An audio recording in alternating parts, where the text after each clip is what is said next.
We should be live. Yes, yes. We are live. Awesome. Perfect.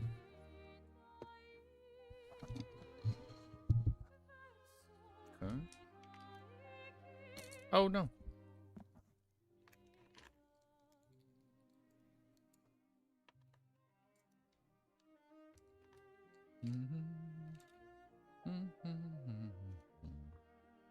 Mute my phone.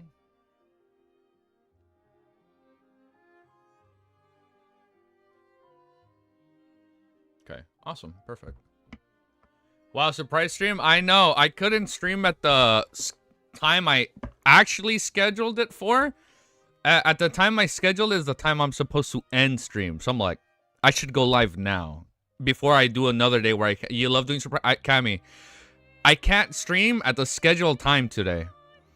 For like a few hours. So at the scheduled time I put today, I can't go live. So I was like, I need to go live now and knock out 6 hours. I'm doing good. How are you guys doing? Yeah, man. I'm sorry, man. I'm sorry. My streaming schedule has been so erratic. I haven't, like, schedule-wise, like RRL, like work, life, and stream balance has not been good. Work life stream balance has not been kind to me these last few weeks, and I'm like, fuck, man. It's like, it's starting to piss me off. I'm like, I just want to stream at the actual time I have, but I can't. And I'm like, ugh, I keep changing it. I already put 2 days off with Wiz, so he said we're gonna do it tomorrow. Yeah, Wiz told me we're gonna do it tomorrow, Saturday, and I know I'm only gonna be unavailable Saturday morning. So, but like Saturday afternoon, I should be back. So around the normal time I would end stream, or around the time he has a second stream, I should be back. Maybe a little before.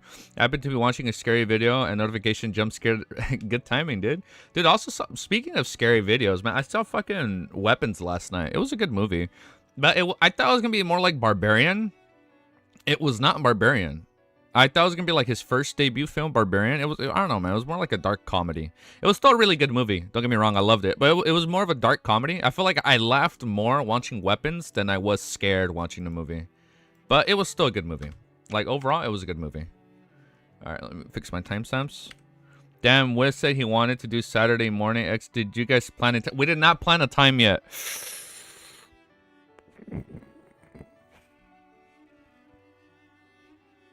Yeah, we just said Saturday. I saw that Wind Valley. I don't know if people were lying. There's gonna be another Lord of the Mysteries trailer. I'm like, oh my god, what? Like, there's gonna be a 21 trailer 21. Like, Lord of the Mysteries trailer 21 is gonna drop. I know, I heard it was either gonna drop. Isn't it gonna drop today, or was it August 10? I forgot if it was dropping August 8 or August 10. Potentially for the 2 LOTM special episodes. Oh, I hope there's in our episodes. That's fucking wild, man. You see, man, those 21 trailers should have been 21 episodes. Okay. Beijing time. You know what? It's probably going to drop the same time the trailers would drop. Yeah, it's probably going to drop around the same time all the other trailers dropped. That matches up. Did you see the stuff we're working on in LOTM completed? No, I haven't. All right, guys. Have fun. I'm going to dip. Just wanted to give it... Yo, no, it's all good, man. 21 already came out on release date. Oh shit, you're right. You see, man, those 22 trailers should have been 22 episodes. That's crazy. All right, well, here I already have stream set up. We're good. We're live. We're just going straight into reading. No stalling, no stalling, zero stalling today. We're gonna lock in, okay? I got all my blinds open. I only got my lights in, so I have the room lighting rather than outdoor lighting because summer heat is not nice. Easy, what happened yesterday? I couldn't stream yesterday, man. He was worried. Like, no, it's okay. Nothing bad happened. Just Ellie had like, I was taking care of Ellie. And then when I was gonna stream, I was out all day, and then I got back and like I looked at my dog, and she just looked sad because she was waiting for me for like 8 hours, man, or whatever. And then she just looked at me, and I'm like, all right. So I spent time with her, and then I spent time with my girlfriend, and then we went out and we watched Weapons at night. So I had like I had a self-care day, you know, because I got back and then I was gonna go live and just until bedtime, but I was like, shit, man. Then I really am gonna be gone all day when it comes at least to my dog and my girl. So I was like, I can't do that to them. I felt bad. Yeah, no, that was my bad, guys. I apologize. All right, but now let's read. But hey, we're good. We're good. We're good. All right, we're good. We're ready. We're live. I added a new thing for bookworms for members. I don't know if I should keep that. I feel weird. I always feel weird saying that, but turn it off. I'll leave it on. I'll leave it on. Good choice. Yeah, I was like, I'm gonna spend time with them. And then since I was gonna spend time with them at the time I had stream scheduled today, I was like, I'm gonna go live right now. All right, enough stalling. It's time to read. We are chapter 963. So close to 1,000 of Lord of the Mysteries. Volume, I was about to say volume 4. It's volume 5. What's up, man? I hope you guys are having a beautiful day. All right, I added our members right now. I don't know if I should call us bookworms. If you guys have any suggestions, you let me know. It doesn't auto update, so I have to manually update it. But just, I don't know if I should leave members named as bookworms or something else. I was gonna put gamers, but I don't think we're necessarily gamers on this channel. So I was like, I'll just put bookworms for now. But our honorific name, before I forget. Thank you as always, guys. The reader who stalls for eternity, the tamer of beasts and dogs, the one who farms LOTM, Easy Geeky, is here today to read another glorious chapter or more. No, we're good for a few hours of Lord of the Mysteries. All right, so if you guys are ready, chapter 963 is called Problem with Intelligence. Oh, hold up, man. I need to fix this light. What is going on, man? It's fucking with my eyes over here. Give me a sec. Oh, wow. I'm like seeing the... I have my light on, but I guess because I looked at the light, I'm blinking and I see the lights on my screen. Okay, give me a sec. Let that just... I'm going to let that pass for a little bit and I think we're good now. 1 minute. 2 seconds. All right, let's read. All right. This is good. This is updated. Yeah, I think we're good. All right, awesome.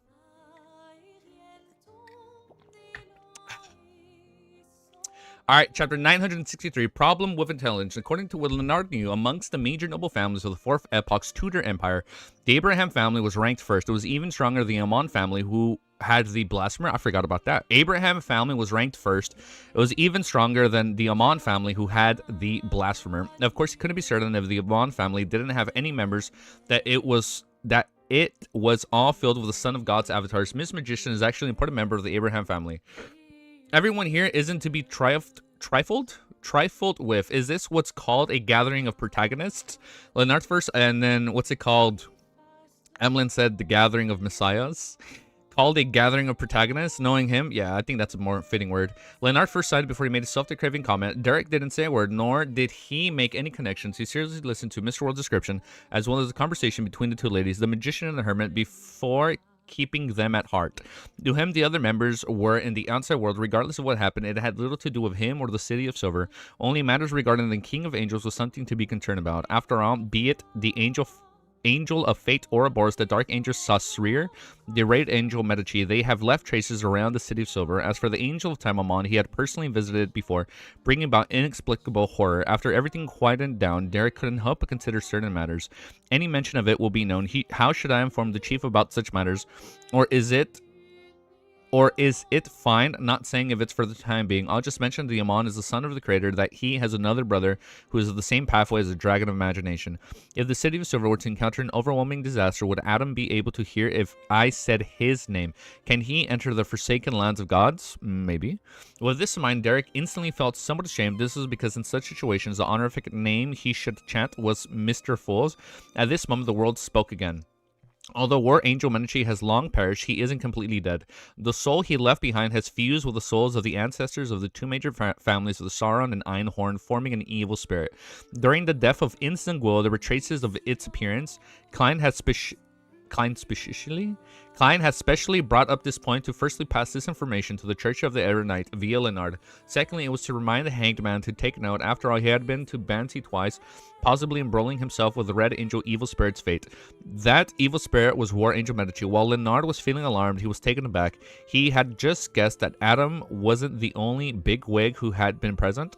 Later, setting off from the towers of the War Angel and Angel Imagination, he suspected that the evil spirit was a king of angels in his former life, and such an evil spirit had been sent to the underworld without putting up any resistance under the influence of the Lux Siphon Charm. Old man's level was higher than I previously imagined. A little bit high. Random stream? Yeah, I figured I'd go live now, because I couldn't stream at the scheduled time. Since I was going to be out for a bit, and then I can come back before the episode drop. Yeah, I apologize. I'm sorry, guys. Old man's level is higher than I previously imagined. Yes, the evil spirit must have been weakened by Adam and perhaps even by Mr. Fool before Mam and Dally and I arrived. Otherwise, it's not enemy we could have handled. Right? Wow, I can't read. Right was Adam doing right? What was Adam doing back then? There wasn't any sign him during the entire battle. Could it be that there was another figure at the level of the King of Angels holding back Adam? Leonard felt tumultuous waves swishing through his heart as he forgot to observe the reactions of the other members. Were Angel Medici, he perished and became an evil spirit. Bantu was a place his descendants lived. He was one of the founders of the Rose Redemption. Oliver quickly linked up the pieces of information and learned many new things. The mural I saw in Bantu Harbor telegraph office must have been drawn by that evil spirit. The world Gurmit Sparrow had gotten me to head to Bantu Harbor to search for traces in order to grasp the terrifying evil spirit's location. It was to prevent his subsequent plans from being disrupted. Thankfully, I didn't destroy the mural, otherwise I might have caught the notice of the evil spirit. You deceived me thinking there was a discussion with Wiz. I know, no, he said Saturday. We rescheduled for Saturday, and I apologize. Well, and I know since we're always on really bad time zones, I know some of you guys are up in the middle of the night waiting. So I know. I do apologize for that. I apologize for not being consistent. That is my fault. While Oliver sudden relief, he felt increasingly alert. He planned on getting the Blue Avenger to leave Bantu Harbor and head for the northern front of the Sonia Sea to investigate the matter Mr. Fool had previously given him. Audrey Ketley and the other members listened attentively as they kept it in mind without making too many connections. This is because the matter of the world described containing information that mostly consisted of key and rich points, and lacking the additional experiences and knowledges, they were unable to expand on the matter. After sharing the information that everyone needed to take note of, the world chuckled hoarsely. That's about it. After a brief silence, Emlyn straightened his back and looked ahead. An important figure from my kind will arrive in Backland, and a meeting with me has been arranged. After a pause and seeing how no one responded, he cleared his throat and asked, how should I deal with him? Him, another angel. Leonard felt numb as he noticed something. Mr. Moon had mentioned the concept of his kind, and he had red eyes. Leonard was taken aback as he thought to himself, he's a Sanguine. He figured it out right away. Sanguine, don't tell me he's Emlyn White from the Harvesters. He figured it out so quickly. He had been close to Clint's identity as a detective. Leonard couldn't help but look at the Moon's side profile and figure out a few more times. The more Leonard looked at him, the more familiar he had appeared. He was almost certain. Without any doubts, Emlyn noticed the star sizing him up. Just as Audrey was surprised and excited to confirm that Mr. Star had suddenly realized he knew Mr. Moon. Did I say something wrong? That fellow, the star, looked somewhat astonished. He knows me in the real world. Do I know him? A series of thoughts flashed through Emlyn's mind as he subconsciously sniffed, trying to catch the scent of the new member beside him. However, the gray fog ensured that he felt it. A detective at work? I feel like he's a really good detective. And Emlyn's probably never going to figure it out, right? As he surveyed the area and waited for the hanged man, the hermit in the world, to provide him with analysis and suggestions, he tried hard to recall if he had met someone like the star. Gradually, he felt a sense of familiarity, but he couldn't recall who it was to the superficial impression the person left on him. At this point, Audrey recalled another problem. Mr. World and Mr. Star know each other, and Mr. Star knows Mr. Moon. There's a lot of he knows, she knows. Then does Mr. World know Mr. Moon? She subconsciously sized up the person at the lower end of the long brown table, but she failed to read anything of use from the world Gurmit Sparrow. As for Olger, he turned to look at the moon. After a few seconds of thought, he said with some deliberation, Mr. Fool just mentioned that the times are changing. Although the important members of the Sanguine might not know of the ins and outs at their levels, they will more or less sense something and make preparations. The reason that the important figure wishes to meet you is both a probing action and surveillance. You just need to act as you usually do, but there will subsequently be some tests and missions. As I imagine, a second test and a mission will begin. I wonder what revelation the ancestor has given. Emlyn nodded and said to the hanged man, thank you. With the question answered, Forrest, who had been holding back all this while, finally spoke. Mr. Moon, the intelligence you gave me regarding the abandoned ancient castle was highly problematic. There were two ancient raids, but in the underground area was a door. Sealed behind the door is a powerful corruptive power. As long as one enters the region where the ancient wraiths are, they will be corrupted. This, Emlyn frowned silently. He wasn't in range, and he instead felt that her description was completely right. If the person who had provided the intelligence knew that there were two ancient wraiths, he wouldn't have ignored the door. As a cultured and noble Sanguine, Emlyn never wished for anyone to incur any losses or harm because of his mistakes. Imagine if they fucking died, man. I'd be so mad, dude. Oh, man. Because of mistakes and neglect, he was rather perturbed by this as he thought and solemnly said, I will investigate the source and provide you with an answer. As Forrest had returned safely, she didn't mind it too much. She tearfully answered, indicating that she was awaiting the outcome. As for being saved by Mr. Fool, With it happening once a month or even twice a month, she had already lost count. She was prepared to do anything Mr. Full instructed her to do in the future. After they finished their conversation, Audrey was somewhat concerned. She asked her curiosity, do you know what brought about the corruptive force?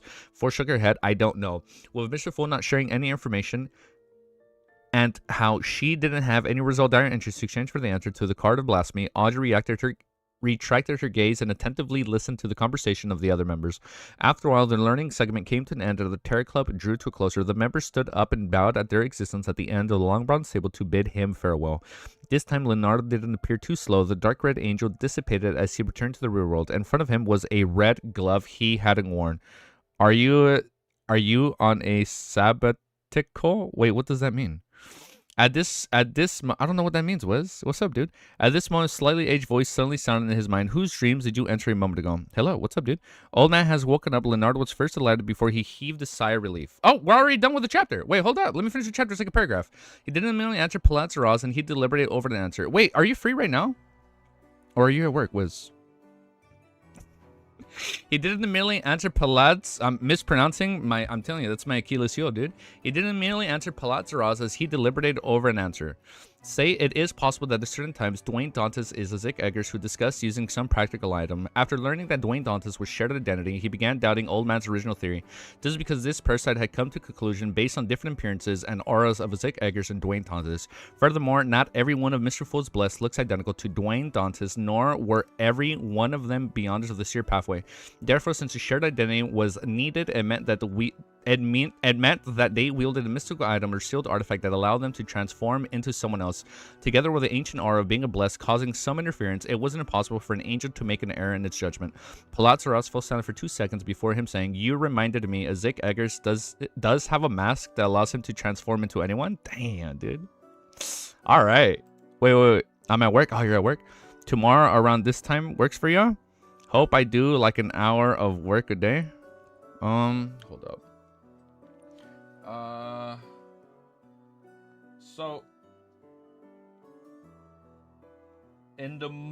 So for me right now, it's morning for me.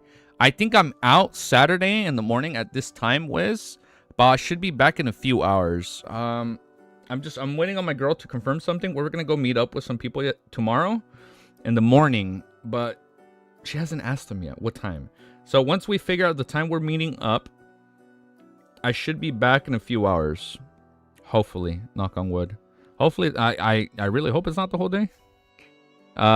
Maybe I don't think it's gonna be the whole day. Yeah, so I think we'll be good. I'll probably just be out for like a few hours, like at this time, but I'll be back a little bit later. Do you work tomorrow, Wiz? I don't work tomorrow. I'm off. We're literally live planning. Oh, I know he's at work, so he probably had to go back, so he just quickly left that. Okay, I'm gonna be pretty free tomorrow. No worries, man. Okay, perfect. Awesome. Okay. Oh man. Yo, what chapters was that, guys? Hold up. Did we pass 100 again? Did he pass us? Did he take the lead? I think he took the lead. Okay, I think we're good. Now I don't work Saturdays. It's in my contract. LMA. Oh, good for you, dude. Hell yeah. I used to work weekends. I'm like, fuck this, man. I'm done. It's like, I need free time, dude.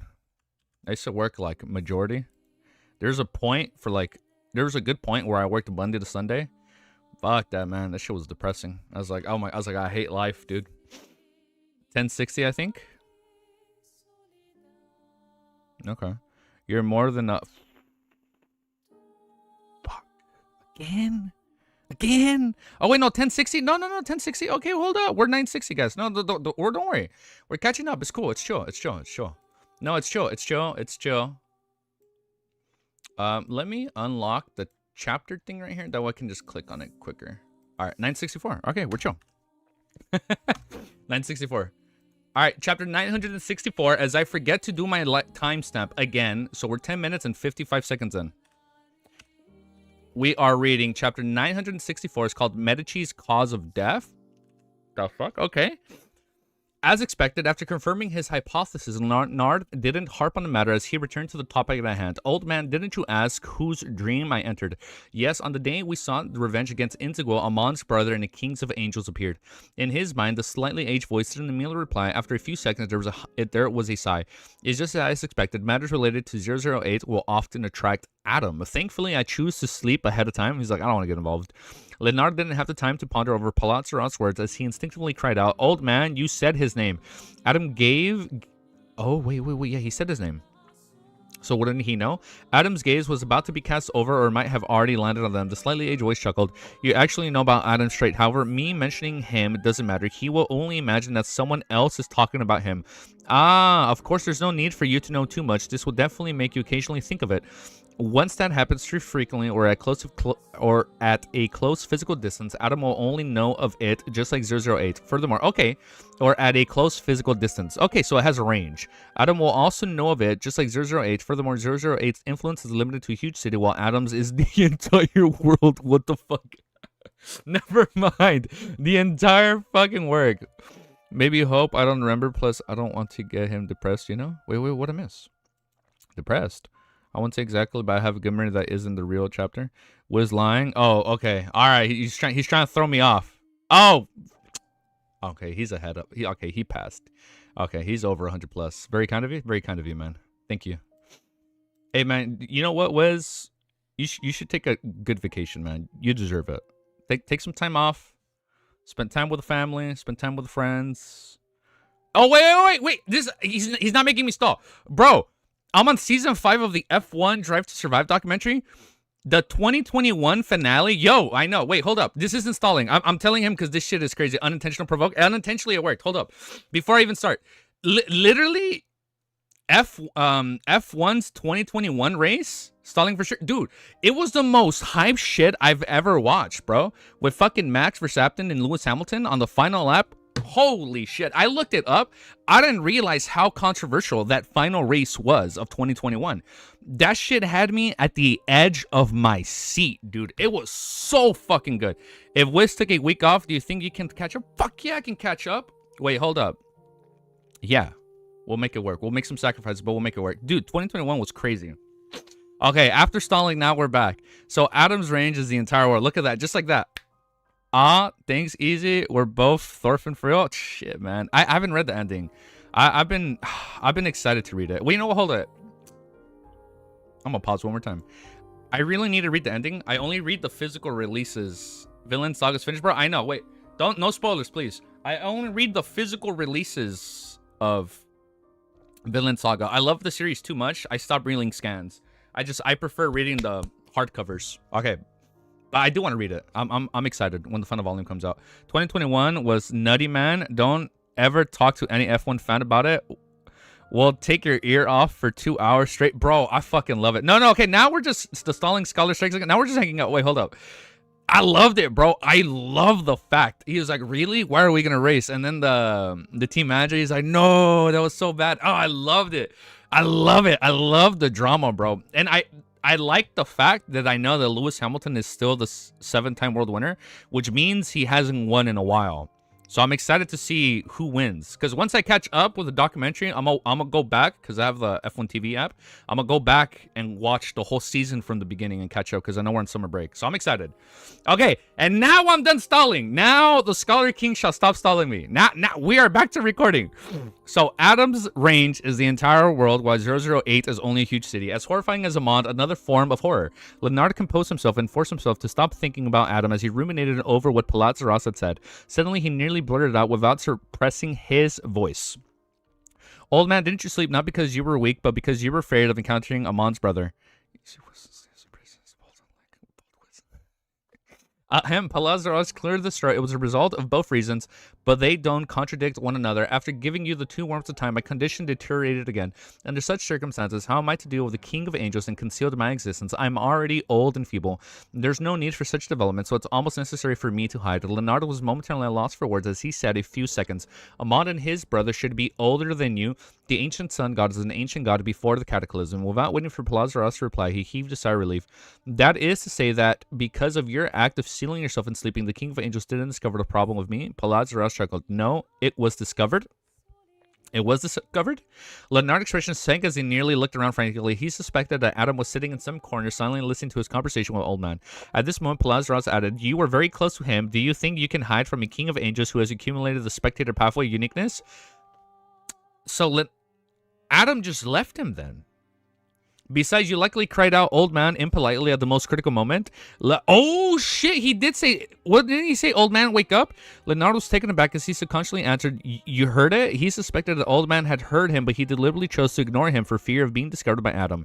"No," Palat's slightly aged voice teased. "I don't have to hear it to know what you would do. How can I be aware of what kind of person you are?" Damn. Admits... I can't recommend 24 Brazil enough. The best race. But I'm excited. I'm also excited for 2026. Now that we have like a US team. At least what I saw. At least from what I'm getting, I'm excited, dude. I'm excited for next year. Let's go to an F1 Cup next year. We'll make it. Let's go to one in like the States. Amidst Leonard's embarrassment, Palazros continued, "Adam definitely knows that you've been parasitized, but I've sealed myself and was asleep. He didn't discover who was parasitizing you. The demigods with such abilities aren't many, but it's also not a very tiny number. Is that so?" Leonard instantly heaved a sigh of relief. He was mostly worried about having Adam see Old Man before returning to inform Blasphemon. With this in his mind, Leonard raised a question he had been wondering all this while. "Old Man, what's a king of angels?" Palazros didn't... Oh, yeah, Leonard actually doesn't know. Palazros didn't ask what Leonard had learned of this concept, and he simply explained, "Those that exceed sequence 1 but have yet to become a deity. If we were... Wait. Those that exceed sequence 1... I thought... Wait, what? I thought Kings of Angels were sequence 1s, but no, they exceed sequence 1, but they're not 0 yet. But have yet to become a deity. If we are specifically talking about the 8 Kings of Angels, apart from those that meet the previous definition, they're the ones who served the ancient god before the cataclysm. What does it mean to exceed sequence 1 but have yet to become a deity? How is it that achieved? By accumulating the so-called uniqueness." Okay, got it. Leonard had the intention of asking, but he suspected that Old Man wouldn't answer in detail. He gradually decided to first talk about other matters before finding an opportunity to raise the issue again. He deliberated for a moment and said with a surprised voice, "During the battle for revenge with instant goal, I faced immense adversary to the point of not being able to look at my enemy head on, much less use the luck, siphon charm. When seeking your help failed, I chose to chant Mr. Fool's honorific name and had received the response. After everything ended, I found myself heading for an ancient palace as though I was dreaming. It was above the boundless gray fog." Before Leonard finished the description, Palaz, who had been listening, quietly cut it. The fuck? How does he know this? "You met the fool?" Okay. Wait, no, we know this. He knows of it. No, wait, no. I'm walking it back. He knows this. He said ancient aura. Yeah, hold up. He's... Aura strikes again? But like... So, there is a fool before Klein. So that's oh, we're gonna have a good conversation, man. I'm ready, dude. Wait, so so there was already a fool before Klein. Got it. Check. And maybe that prior fool was... Oh! That prior fool was the first transmigrator. And some reason he failed. And then Roselle came. He failed. And then Klein was the third cocoon that hatched. Ah, okay. Okay, this could make sense. Yeah, 3? Okay, that can... I feel like this kind of lining up. Maybe fools are only... Oh, maybe to become a fool, like, you had to have been a transmigrator. Maybe that's, like, the requirement to go from 1 to 0. Like, you had to have transmigrated from another world. Yes, his aura is vastly deeper than the sea, loftier than the mountains. High figure was cloaked in the gray fog, preventing anyone from seeing it clearly. Leonard recalled his... Oh, wait, no! Maybe for you to become the fool... You need to make another transmigrator go down his journey and set up this crazy scheming plot in order for you to act as the fool. So, like, for example, like, reasonable, like, for example, like, what if Roselle is alive this entire time and he's been scheming and plotting to become the fool so he can go back home, and then he goes back home, but now Klein becomes a fool, and then in COI, now Klein has to set up this whole facade as a fool for another transmigrator so he can go back home. And maybe that's who the real fool is. Maybe the whole point of the fool is to make the next fool think he knows what he's doing, but he's actually been fooled the entire time. And then the previous fool gets to transmigrate back home. And then that fool takes place. And then we're always in this never-ending cycle of fools replacing each other, going back. He probably knows the sequence 0 of Seer is the fool. No. I know that. Oh, he knows that result pathway. No, I know result. No, I know result changed. I know, but maybe that's part of the scheme. I don't dare look at the kitchen. I don't dare look at interesting theory. Oh, shut the fuck up. Sorry, that was crazy fanfic right there. That was crazy fanfic. Sorry, man. I don't know what the fuck I was smoking, but that was crazy fanfic. Palas fell silent once again and didn't say a word for quite some time. Only after a while did he say, "The fool allowed you to tell me this?" I know he was savant and then changed. Dr. Z, watch yourself. I know. Hold up. Okay, I'll chill. I'll chill. But that'd be a crazy fanfic theory. That sounds like a crazy fanfic. Yes, his aura is vastly deeper than the sea, loftier than the mountains. His figure was cloaked in a gray fog, preventing anyone from seeing it clearly. Leonard recalled his encounter and described it in a poetic manner. He established an organization holding a divine council, a true one. Every Monday afternoon, I'm already one of the members. Palatz fell silent once again and didn't say a word for quite some time. Only after a while did he say, "The fool allowed you to tell me this." Yes, sitting there, Leonard nodded and let out a suppressed voice in the air as he said, "Old man, do you know him?" Palazras sighed as he said no, but I can roughly guess of his origins. You don't have to ask what it is because I won't tell you. He's fucking wrong, man. What do you mean?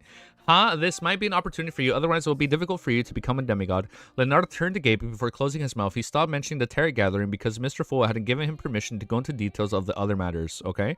He thought and said, "Old man, is there another king of angels named Medici, known as the War Angel?" Palaz tearfully acknowledged. "You can also address him as Red Angel, however, he has long perished. You were even close to where he died?" We were close? Where? Leonardo was surprised, but he also had no impression of that happening. Palas scoffed. "Are the memories of your people from the Evernight Pathway so terrible? I recall that your goddess wasn't like that." What the fuck? Do you still remember the ruin from beneath Backland? The Tudor turns to the United Empire, the palace where Lisa Tudor became the Blood Emperor. Leonard asked in enlightenment. Palazra's slightly aged voice resounded once again. That's right. As Leonard tried to figure out the logic embedded in this matter, he informed the old man of the evil spirit. The revenant soul of Medici fused with two angels of the Sauron and Einhorn family. I just mean it's a high place and you get excited if I say it with love. No, all good. Okay, I got you. Becoming a brand new evil spirit, Palaz. So he became a new spirit. The revenant soul of Medici fused with the two angels of the Sauron and Einhorn family, and then he became a brand new evil spirit. That makes sense. If we can split a soul like a Zik, then I guess we can fuse them. Yeah, that makes sense. Palaz repeated, yeah, just like at the end of Volume 4, like if you can fuse together and become something else, okay. Palaz repeated Leonard's words in disbelief, following that. He couldn't hide his amusement and said, "The three of them are absolute arch-enemies, the kind that can't stand each other's existence. To think that they are together in death, fused as one. It must be quite lively." Leonardo didn't know what old man was laughing about as he subconsciously asked, "They are arch-enemies?" Palaz held back his laughter and said, "Yes, the reason why Medici failed and was captured was because he was dealing with a Sauron ancestor who I filled in his trap. It wasn't that he wasn't prepared, but that he was mainly focused on our primordial demoness side. Surprisingly, Alisa Tudor suddenly went mad. It wasn't sudden. He had a change. He, on the other hand, Amon and Adam had played a rather important role. The evil spirit is an enemy of Adam. Why would the Blood Emperor want to capture Medici and the two angels of Sauron and Einhorn? The place they perished was in the palace where Alisa Tudor was trying to become Blood Emperor. Wait. They perished was in the place where Alisa Tudor was trying to become the Blood Emperor. They were the ritual materials needed to become a true god. According to Merciful, Adam is one step closer to divinity after obtaining 008. Is this also considered a gathering of materials? Amon is dealing with old man because of similar reasons. Leonard had some theories and had the urge to ask, but he ultimately held back. Bro, he needs to let us know. Now I'm getting lost. He just says don't spoil easy because I didn't expect him to pick up on all the clues that come across. Oh, okay.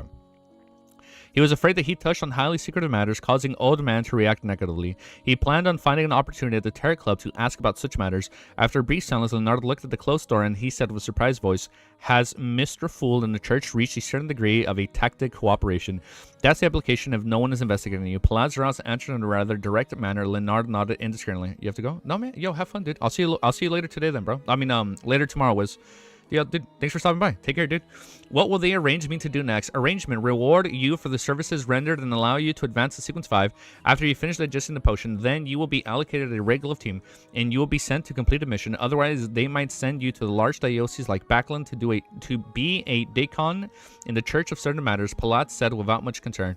Back to Backland, tongue twister. Klein seemed to be planning something in Backland.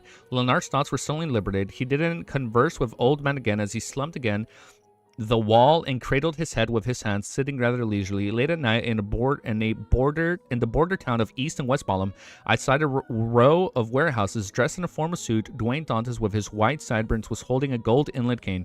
After exchanging signals and countersigns with the officer on duty, he watched as the officer opened the door to the warehouse, and he heard him say in a relaxed manner, "It's everything inside. Check the goods and move it yourself.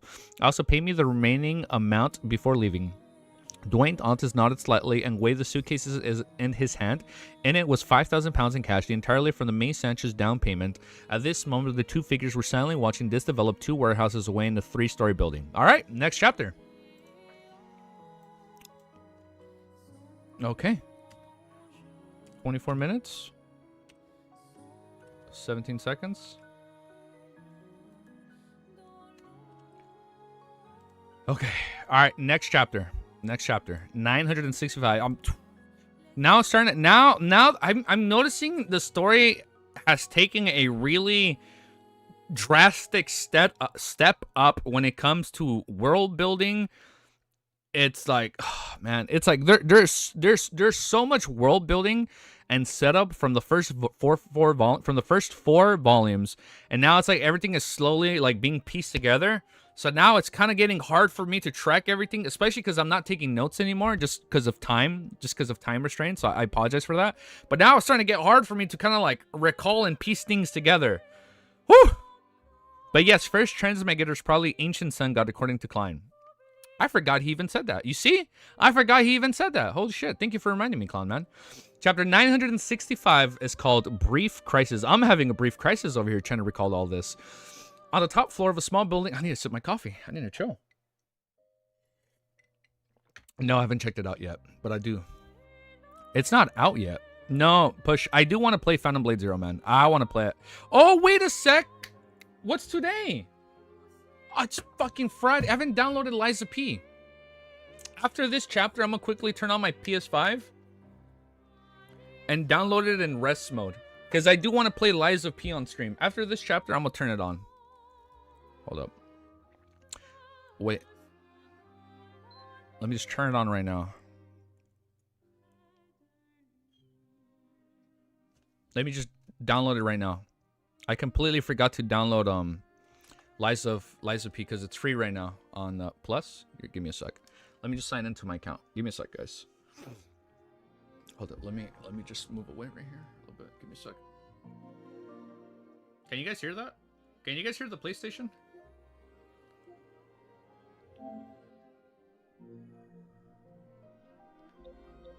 I've seen the gameplay trailer.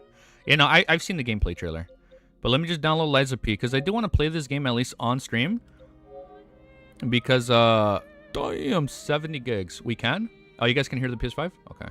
Let me just put it in rest mode. PS5 Pro Enhanced. I don't got a PS5 Pro. So it's included with our subscription. Let me just make sure it's downloading. Because I did want to play... Why is Rivals updating? Bro, chill. Cancel and delete. No. Won't got time for that. Give me a sec. I did want to play this. Bro.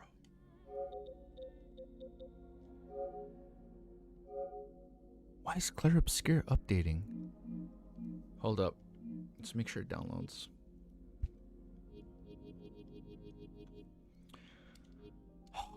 Oh, I'm getting so fucking impatient. Damn, a couple of my friends have already played it. Hold up. Let me wait for Clear Obscure. Because I've been wanting to play this game. Because we've been hearing the music so much on stream. I feel like I owe it to myself to at least play it a little bit. 1 sec. It's like a 90% done. Update file. Come on, dude. I just want to make sure it's downloading so I can leave it in rest mode. Okay, Lies of P. We don't need that bundle. Download PS5 version. Check. Continue. Okay, it's downloading. Okay, awesome. Now I put it in rest mode. Perfect. Okay. It's queued. Let me just make sure it starts before I put it in rest mode. Because I do want to play this on stream. Yeah, this is one game I want to play just because we've heard the music so much, I owe it to myself to at least check out the game. All right. Hurry the fuck up, man. Hurry up. 10 seconds. 9, 8, 7, 6, 5, 4, 3, 2, 1. Okay, done. Perfect. Okay, now Liza P starts. Okay, calculating. Perfect, ready. Okay, I can put it in rest mode. So now it's on my home screen, correct? Perfect. Oh, hell yeah. All right, we're in. All right, awesome. All right, it's downloading. Now I leave it in rest mode. We're chill, and we're good. And now it just downloads while it's in rest mode. And let me switch my scene back to my display port. Perfect. All right, awesome. All right, downloading Liza P in the background now. Perfect. All right, next chapter, 965. Briefcase. On the top floor of the small building, I'm sorry, I need to reread this part. I think I read it a little bit, but let's just reread it. On the top floor of a small building, a black-haired, brown-eyed man doomed... I updated this? Yes, it's updated. Donning dark-colored clothes, was looking down at the arms deal not far away. This man, who looked about 28, couldn't help but say, he actually got May Sanchez. Oh, holy Lord of Storms. Alfred, I had known it would turn out this way. We might have already done the mission ourselves. Even if all the expenses are deducted, we should still earn at least 20,000 pounds. That man beside him was a young man in a black trench coat. He looked about 24 and had a resplendent blonde hair and blue eyes that resembled a lake. He had pretty good looks. Okay. Being addressed as Alfred, he shook his head and said, no, that would not be too noticeable. May Sanchez allegedly has always been unclear. Before figuring out his take on the matter, rashly discussing an arms deal with him is extremely dangerous. Dwayne Dantes is able to earn 20,000 pounds because he dares to take the risk. The black-haired and brown-eyed man immediately scoffed. To think that Alfred Hall, who had led a few dozen men to assault a battalion with over 1,000 troops, would claim that he doesn't dare take risks? Alfred shook a glance at him and said, Pagani? This is the same thing that happened because I was confident wiping out their command center, and once there was a lack of leadership, 1,000 scattered troops might not be as formidable as 1,000 pigs. In addition, the transaction this time is solely a test. It is to establish communication and set up a channel. If it's done by us who are to seek out the next time and the subsequent ones, if we keep at it, we will ultimately expose ourselves. Only that happens, it will be a diplomatic matter. Furthermore, with the detail depending on the broadening, who knows if it would incur the notice of demigods of the other factions. That would spell danger. Pagani, that's a hard word to say, Pagani. Pagani said with a smile, how can demigods be that free to pay notice to such small scales arm deals?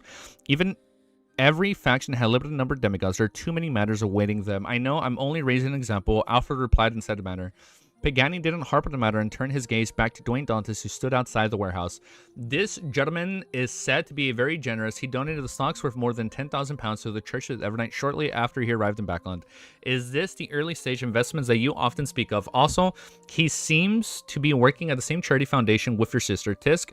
Such men are very welcome with the young ladies. He's good looking. He has an outstanding demeanor. He's smart, experienced, and has the artifice. He has seen all kinds of women, and he's at the age to settle down. Alfred, you have to warn Audrey that the playboy will always be one's moral character is a flaw that can never be corrected. You can't let the most dazzling jewel of Backland be taken by this fellow. Alfred turned his head to glare at Pagani. There's no need for you to show any concern about such matters. Audrey isn't a young and clueless lady. Her acknowledge of the world. I feel like that's intentional. Her knowledge of the world is far more mature than you imagine. I feel like that's a little on the nose. I'm sorry. I think that is going to be a ship now, in the future.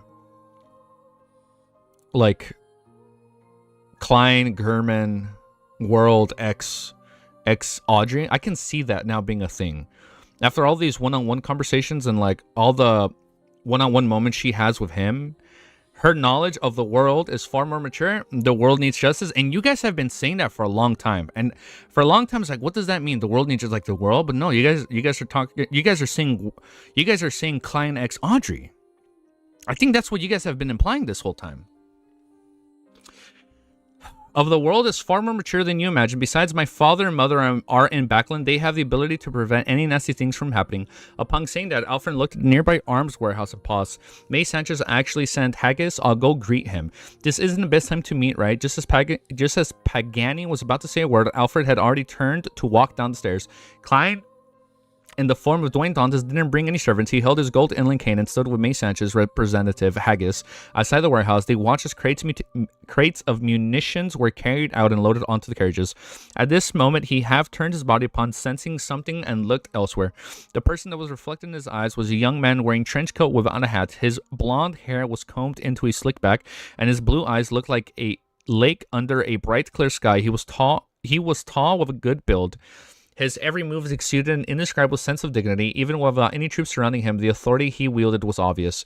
Alfred, Haggis noticed the man as well as he cried out in delighted surprise. Alfred, Miss Justice's second older brother. This feeling resembles that of the arbiter pathway. Klein raised his right hand and took off his top hat to press it against his chest as a form of greeting. After Alfred Hall greeted Haggis, he turned to look at Dwayne Dantes. Your character is widely spread across Backland. Even I've heard of you, despite being an East Ballum character, a character is making arms deals. Klein lampooned as he chuckled.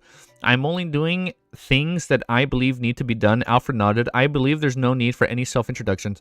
Haggis should have mentioned me to you. Yes, Colonel Hall. I keep forgetting he's a colonel. Yes, Colonel Hall. Klein replied with a smile. I only learned that Miss Audrey has another brother here in the southern continent after I arrived. That he served the military and has rendered impressive services. Alfred cast his gaze on Dwayne Dantes' face and changed the topic.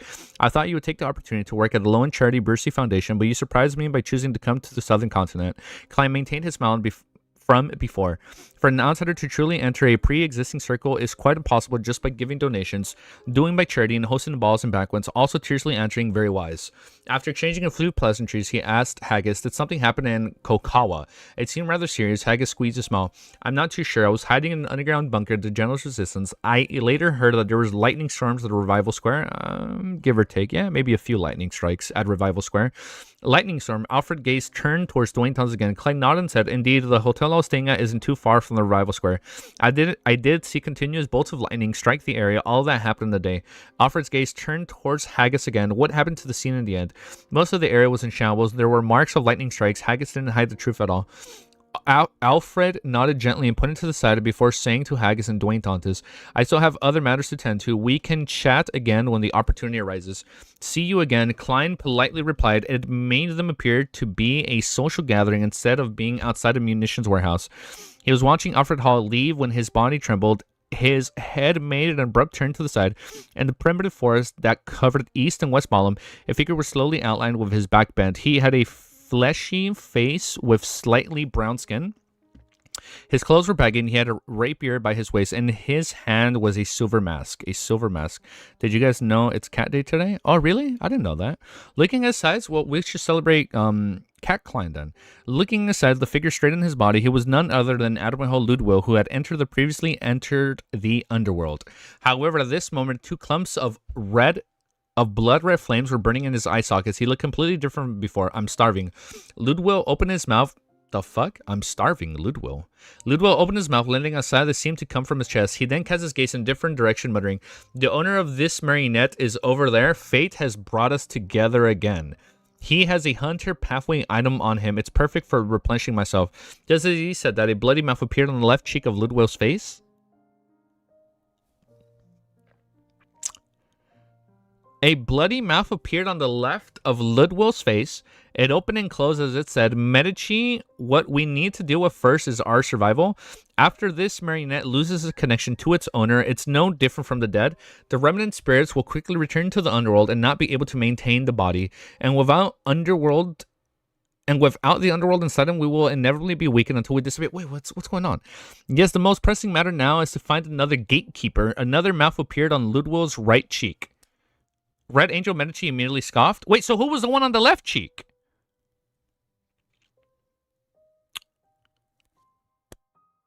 Well, Medici fused.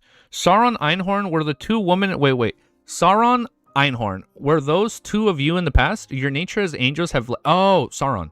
Sauron, Einhorn were the two of you women in the past. Your nature as angels have been left in the dumps because of you?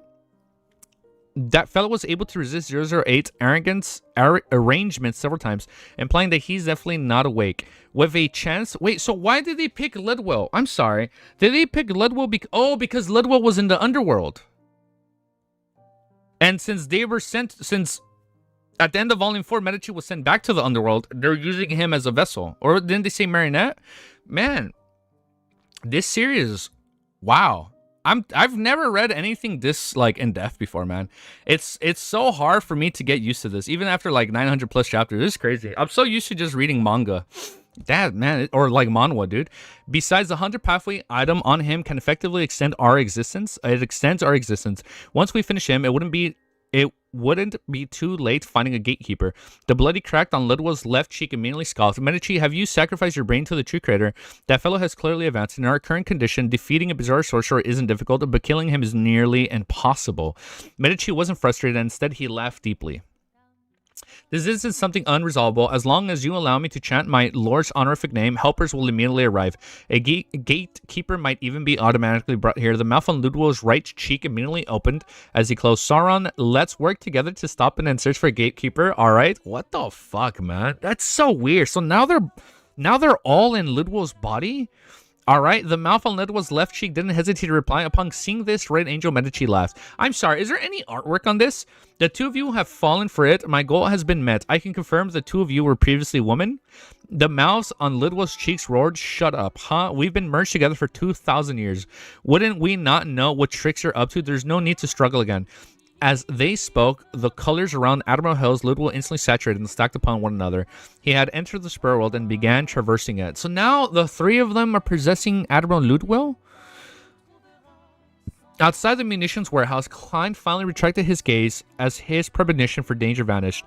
From that one moment, he had a baffling... And then we just cut away. That's all we got on that? We don't get more? Okay. Outside the munitions warehouse, Klein finally retracted his gaze as his premonition for danger vanished.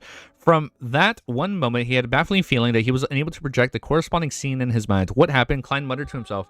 Without waiting any further, he threw the suitcase in his hand to the officer who was in charge of handling and taking over. He then said to Haggis, the rest is yours. You can give me the rest of the payment. He was referring to the heavy case filled with gold bars and coins. Haggis had planned on having drinks with Dwayne Dantes after the completion of the deal to celebrate its success, and to discuss any future details. He never expected Dwayne Dantes to be in such a hurry to leave. All right, it's on the carriage, he pointed and said. Alfred, who had already walked quite a distance, turned his head to look over. Perplexed, he wasn't sure that Dwayne Dantes wasn't following the pre-designated procedures. I almost ran out of breath. Okay, next chapter. I really wish we went back before we change point of view scenes, because I need to know more on what's happening over there, man. All right, but next chapter, let's keep reading. We're reading Train of Thought, maybe. Okay, 1, 2, 3. This is our 4th chapter for today. Okay, good pace, good pace. Chapter 966 is called Train. Seeing Alfred look over, Klein returned with a smile and nodded gently. I suddenly sensed some danger. With that said, he calmly turned around and headed for the carriage, which Haggis had pointed out. Danger. Alfred repeated the word softly as he wordily surveyed his surroundings, but failed to find anything odd. He slowed down his pace, constantly taking note of his surroundings before returning to a nearby 3-story building without of the ordinary vigilance. Pagani glanced at the heavy expression wearing Alfred and asked, feeling... my music is way... Yeah, it's a good pace. My music is a little bit loud. I'm gonna lower it a bit more. Feeling. Alfred repeated the word softly as he wordily surveyed his surroundings, but failed to find anything odd. He slowed down his pace, constantly taking notes of his surroundings before returning to the nearby 3-story building with out of the ordinary vigilance.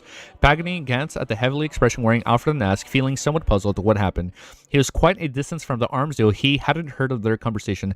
Alfred walked to the window and looked down at the convoy that he had prepared to leave after loading the munition. He deliberated and said, Dwayne Dantes suddenly left, saying that he had sensed danger. Pagani didn't dismiss it as he wordily looked around. He didn't notice anything amiss, even when May Sanchez's men left the regions and vanished into the darkness. He then laughed. Alfred, I think you're too sensitive. I believe it's solely because Dwayne Dantes is a coward and was unwilling to stay here for too long. I don't know about that, man. Alfred retracted his gaze and frowned. Perhaps. After returning to the hotel, Klein made Enzo, who had turned into a mixed blood lad, opened the suitcase in his hand. He took out the gold coins and bars one by one and did the count. It was valued in a total of 30,000 loan gold coins. Thankfully, my previous agreement with Miss Messenger's 10,000 loan gold coins. I don't need to make any additional conversation. Sitting leisurely in the reclining chair, Klein drank the sweet and sour but refreshing Gauder as he monitored his marionette's work. After Enzo separated the atoms, he took out the adventurer's harmonica and blew into it. Renette Tanker walked out of the void with the 4 blonde red hairs in her hand. It was as though she was constantly nearby. Her 8 eyes turned towards the pile of gold coins and gold bars that he had separated. After a few seconds, the 4 red heads in Renette Tanker's hand said, "Very good. In the future, missions will be..." What? She's raising the fucking price? In the future, missions will cost more. What's the logic behind this? Why are you raising the price after the mission despite me paying you so quickly? Klein was taken aback as he asked with a straightened back, "What?" Renette Tanker's 4 blonde red eyes headed naughtily seriously. Mission price depends on your ability to earn money. Damn. I never expected that. Klein turned the gate, but he was unable to retort. After all, such matters were solely decided by the helper. Furthermore, with him advancing to sequence 4 and becoming a demigod, the missions that he needed her help with in the future was likely to increase in difficulty and danger. True. It was seemingly reasonable to increase the price. After Renette Tanker swallowed the gold coin and vanished from the room, Klein reined in his thoughts and began doing calculations regarding his current wealth. My expenses have been quite significant recently. I'm left with 17,000. It's probably the most he's ever had. I'm left with 17,275 pounds in cash and 65 gold coins. This pile of gold bars worth 25,000 pounds. That makes a total of more than 40,000. Yeah, this is the richest he's ever been. This makes a total of 40,000 pounds. Is not something to dismiss. In all of Lone Kingdom. I can already buy a manor and some land for farming. Arms dealing sure is profitable. Renette Tanker needed gold coins, so whatever was left were gold bars. Standing up and sending the gold bars above the grey fog, Klein walked to the window and cast his gaze to the north. While the matter coming to a close, he was poised to return to Backland. Looking at the horizon, Klein suddenly sighed silently. Backland. Northborough, Backland University of Technology. Backland University of Technology. Audrey was touring the campus. Oh, yeah, because they set up their whole foundation there. Audrey was touring the campus with a few staff members of the Low-End Charity Bursey Foundation. She was dressed in a simple light green dress, but her waist was a white, unadorned leather belt. Is that the mystical item that can change into anything? Her blonde hair had a veiled hat with ribbon flowers that showed off her playful side. She didn't wear any other accessories other than the silver bangle on her left wrist. Oh, that's the item. She looked no different from a female student that came from a family that could only be considered middle class. Over the past few days, she had been to the public primary schools that bordered Eastborough, and she had visited the technical schools in the area around Backland Bridge. She had already knew the appropriate clothes needed for the occasion, not treating charity work as another social scene. Her green limped eyes darted around slightly as she wore a faint smile as she observed the students that came and went. Backland University of Technology had recently sent out its acceptance letter. It was matriculation day for the new class of students. Matriculation shouldn't happen in late August or early September, but as a newly restricted university, Backland University of Technology's entrance examinations were later than the other universities. They had also delayed the results, which also meant the students that pledged for the school had also participated in the examinations of other universities. What's with the face? What happened? What did we miss? Or it might have already been accepted. Did I mispronounce something? Therefore, they had brought forward the registration work to confirm that matriculated numbers before deciding how many more students needed to be accepted. Due to this, Audrey and the Lone Charity Bursey Foundation staff came to help with the first batch of approved applicants to complete their matriculation procedure. Wherever she could see, she discovered that the students on campus wore a beaming expression, and every action they made exuded obvious confidences. Their words and actions had an indescribable vigor, one to seem to have immense hope for the future that allowed them to see light. And this feeling was completely different from the few public primary schools that Audrey had experienced in the past. The students there were either boorish and noisy or silent and gloomy. A common trait of theirs was being uneasy and confused. Whether they encountered strangers or status, they would be filled with trepidation. Trepidation? I said it right. Their eyes were dull, lacking the spirit of their youths ought to have. I really wish these kids will have a chance of receiving higher education and be like students here where they can work hard for a better future. As Audrey sighed silently, she swept her gaze to a male figure duo who were likely siblings. The elder brother had clearly stepped into society and started working. He wore a silk hat and wore a rather thin black formal suit. He appeared to be in his 30s and he had air resembling a civil servant. Is it Benson? He had borrowed a rather old camera from no, it's not. That's not Benson. He had borrowed a rather old camera from somewhere and had placed it on the tripod. He gestured for his younger sister to move and adjust her posture after searching for the best angle. The sister was about 17 or 18. Shut the fuck up. It is. Oh, wait, no. Is it Benson and Melissa?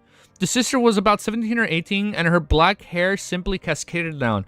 Her brown eyes had a look of exasperation, but she didn't say a word as she seriously listened to her brother's instructions. Some combinations, it is them! Some combinations were everywhere on campus. Some of them had parents and their children, while others were groups of... What a beautiful scene. What a beautiful scene. Audrey looked away and continued proceeding forward. Aw, it was Benson and Melissa. Wait. Oh, man, they made it. Oh, man. The older brother had clearly stepped into society and started working. Oh, man. I got a tear in my eye. Wow. That's so sad.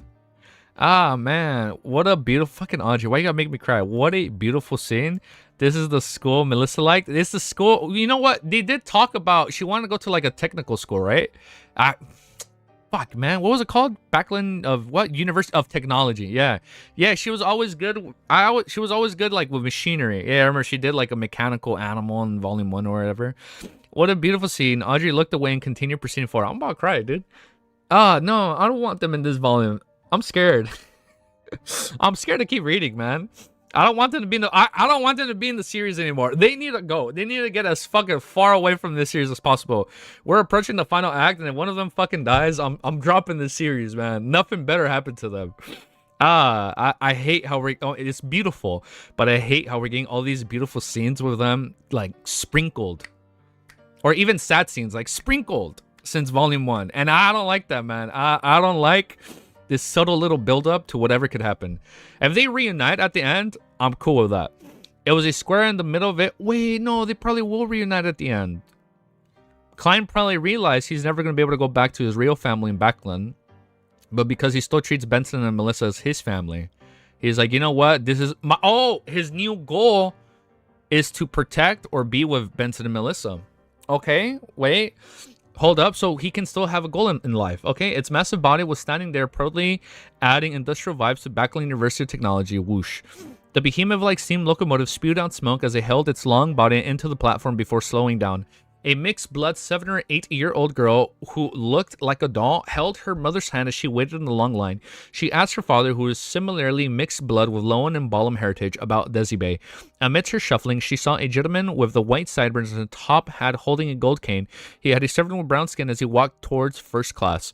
The servant looked around curiously and said, "Sir, the recent situation is different from what I had imagined. I thought that the people of Balam would lead through the difficult lives with squalid, chaotic, poor, and repressed surroundings.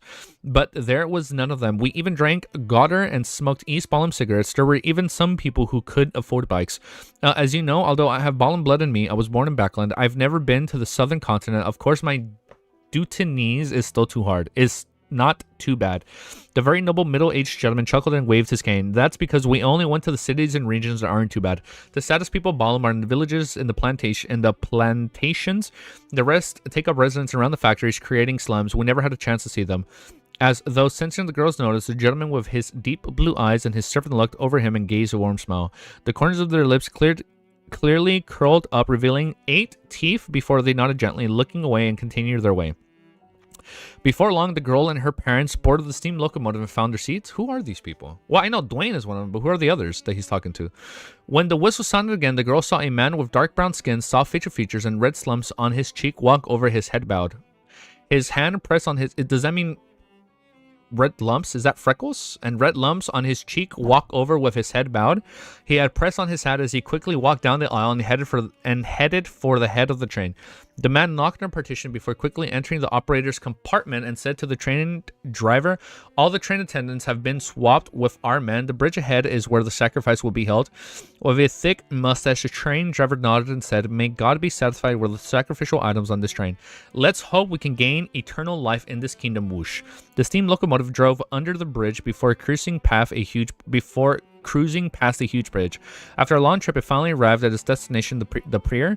The doll-like mixed-blood girl was somewhat sleepy, and it was no longer as lively as before. Under her parents' lead, she followed the crowd and inched towards the door. There were a few attendants at the door who were helping some of the passengers remove their luggage. When the girl and her parents walked past, these attendants curled the corners of their lips and revealed 8 teeth, showcasing a warm smile. What's with the 8 teeth? After the girl jumped out of the platform, she looked back, and then subconsciously she saw the figure standing outside the door discussing something. Among them was a train conductor as well as the man with the lumps on his cheek. A second later, the people turned their heads around and curled over the corners of their lips, revealing 8... What's with the 8 teeth? Everybody has 8 fucking teeth. Revealing 8 teeth. The girl raised her gaze and skipped along as she left the plantation with her parents. I'm so confused. Is that just like... when they smile, you see 8 teeth, but everybody has 8 teeth? I don't know if there's more behind that. That kind of confused me. Okay. Well, I'm not confused. I get it. But, like, I don't know if that was, like, being set up or built up for something that's going to happen. But next chapter. I digress. Let's keep reading. Negative comprehension? No, wait. What does that mean? 8 teeth. 8 teeth? Is there more behind that? Or is it just like, oh, they're just being happy and smiling? Why is everybody smiling? I feel like I'm watching the movie Smile over here. Everybody just does this crazy, sinister laugh, man. Or a crazy, sinister smile. No, I'm telling you. It's not negative comprehension, man. I've been watching horror movies recently. Yes, like, see, like, why is everybody smiling? If you have watched Smile, you realize when somebody randomly just smiling at you looking like that, red flags. So I'm like, what are the red flags? But we'll keep reading. They're performing a sacrificial ritual. Is that what it is? Wait, what was the hint? Wait, let's keep reading. Let's see, we'll find out. If there was a ritual going on, I completely missed it. But let's keep reading. Chapter 967 is called Revelation. Cold winds blew across the platform at night, causing the hanging gas lamps to sway. The light of the dusk, you know how every person has their own way of smiling? What happens if everyone smiles the exact same way? No, I know. That's why I'm like, why is everybody having the same smile? Yeah, no, that's what's throwing me off. By the way, this is a chapter Cuttlefish had to rewrite around because of censorship. The one I'm about to read? 677? 967? Really? This chapter was rewritten? Or the last chapter? Yeah? Oh, I'm excited. We have a controversial chapter. The whole train part? Wait, what? Why was it rewritten? What was the original writing? Wait, I don't get it. What was the ritual?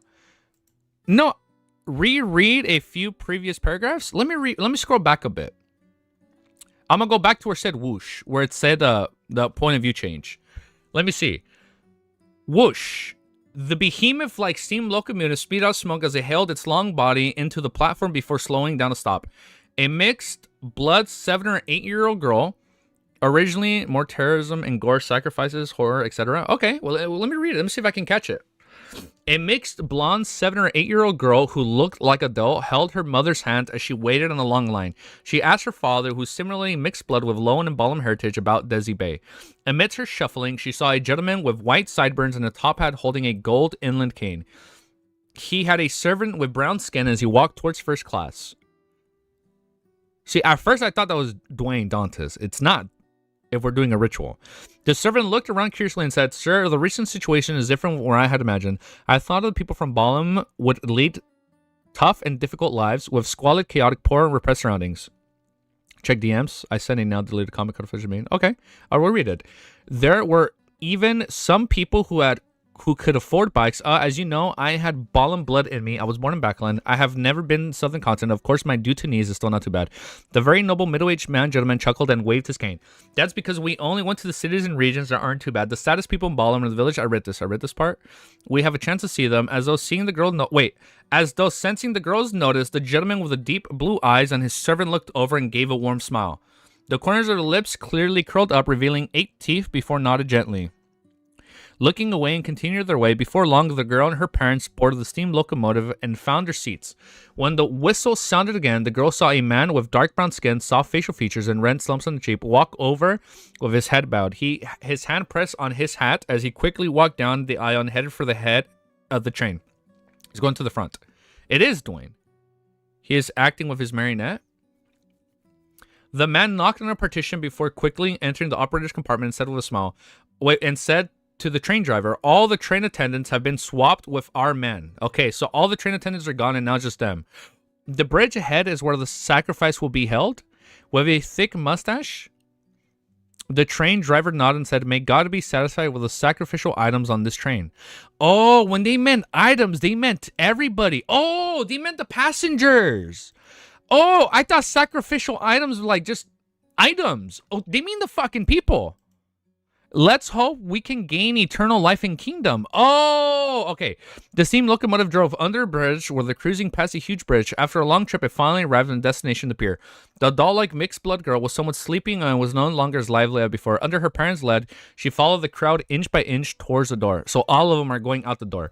There were a few attendants at the door who were helping some of the passengers remove their luggage. When the girl and her parents walked past, these attendants curled the corners of their lips and revealed 8 teeth, showcasing a warm smile. After the girl jumped out of the platform, she looked back at them subconsciously. The figure standing outside from the door discussed something. Among them was a train conductor, as well as the man with the lumps on his cheek. After a second later, these past turned their heads over and curled the corners of the lips, revealing 8 smiles. The girl retracted her gaze and skipped along as she left the platform with her parents. Got it. Got it. I got it. Wait, what? Wait, hold up. I was like, what are they giving? I was like, are they? I've been playing Red Dead. Like, is this like a train heist? Like, what do you mean? Okay. Oh wait, hold up. Let me read the message. Username sent. Oh, this is a long comment. Cuttlefish complaining about censorship.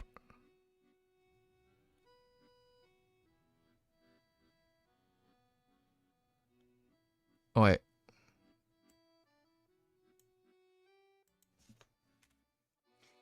I'll do a timestamp so I don't forget. 54 minutes. Oh, wait.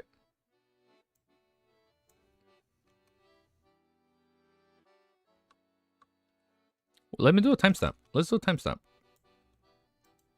You guys want me to read this? All the terrorists started smiling like Klein. Oh, hold on. Let me do a timestamp. Let me read this.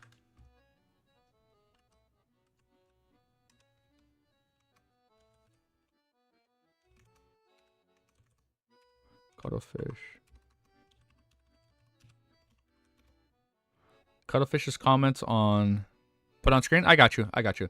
Let me just do a timestamp. CF comments on 966. Okay. Okay. I think I can just turn on the Discord app.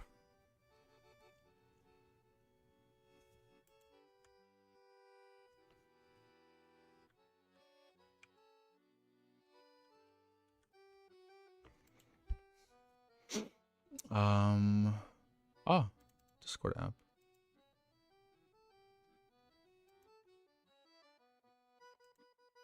Perfect.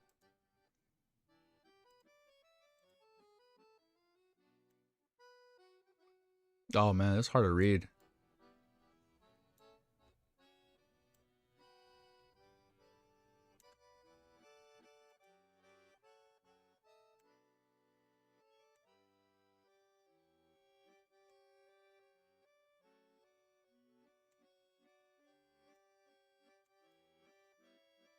Got it. Bam! Look at that. I got that pretty good. Put on screen. Look at that. I did that pretty good. Okay.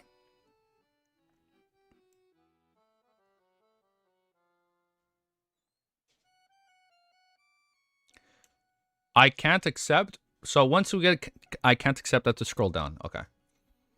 Okay.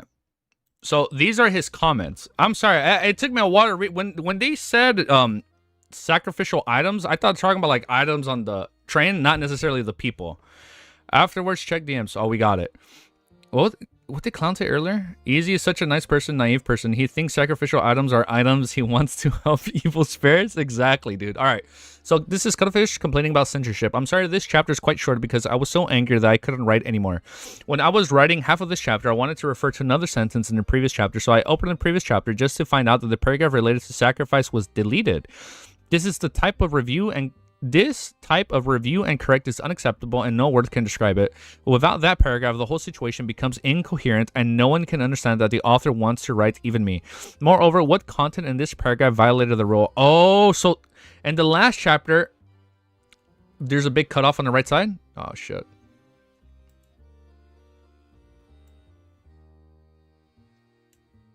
Oh, I got it. I got it. Got it.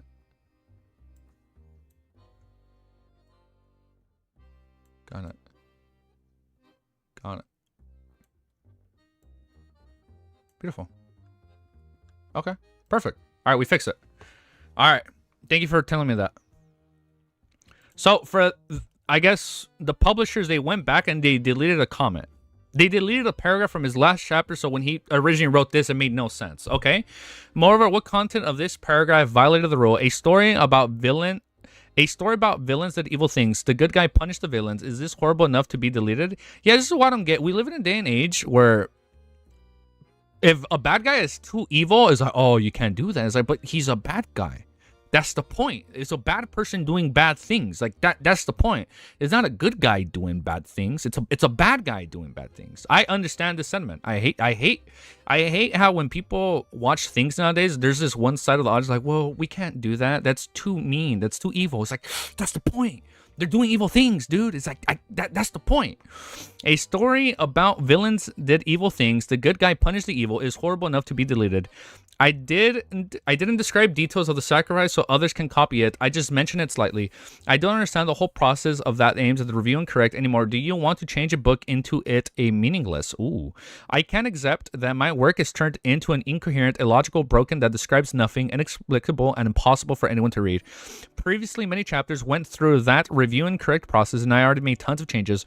I also understand that the policy is very tight, and everyone should understand the situation of others, so I didn't make any complaints. However, I can't endure this ridiculous review and correct, which breaks the whole connection of the plot. Make it become incoherent.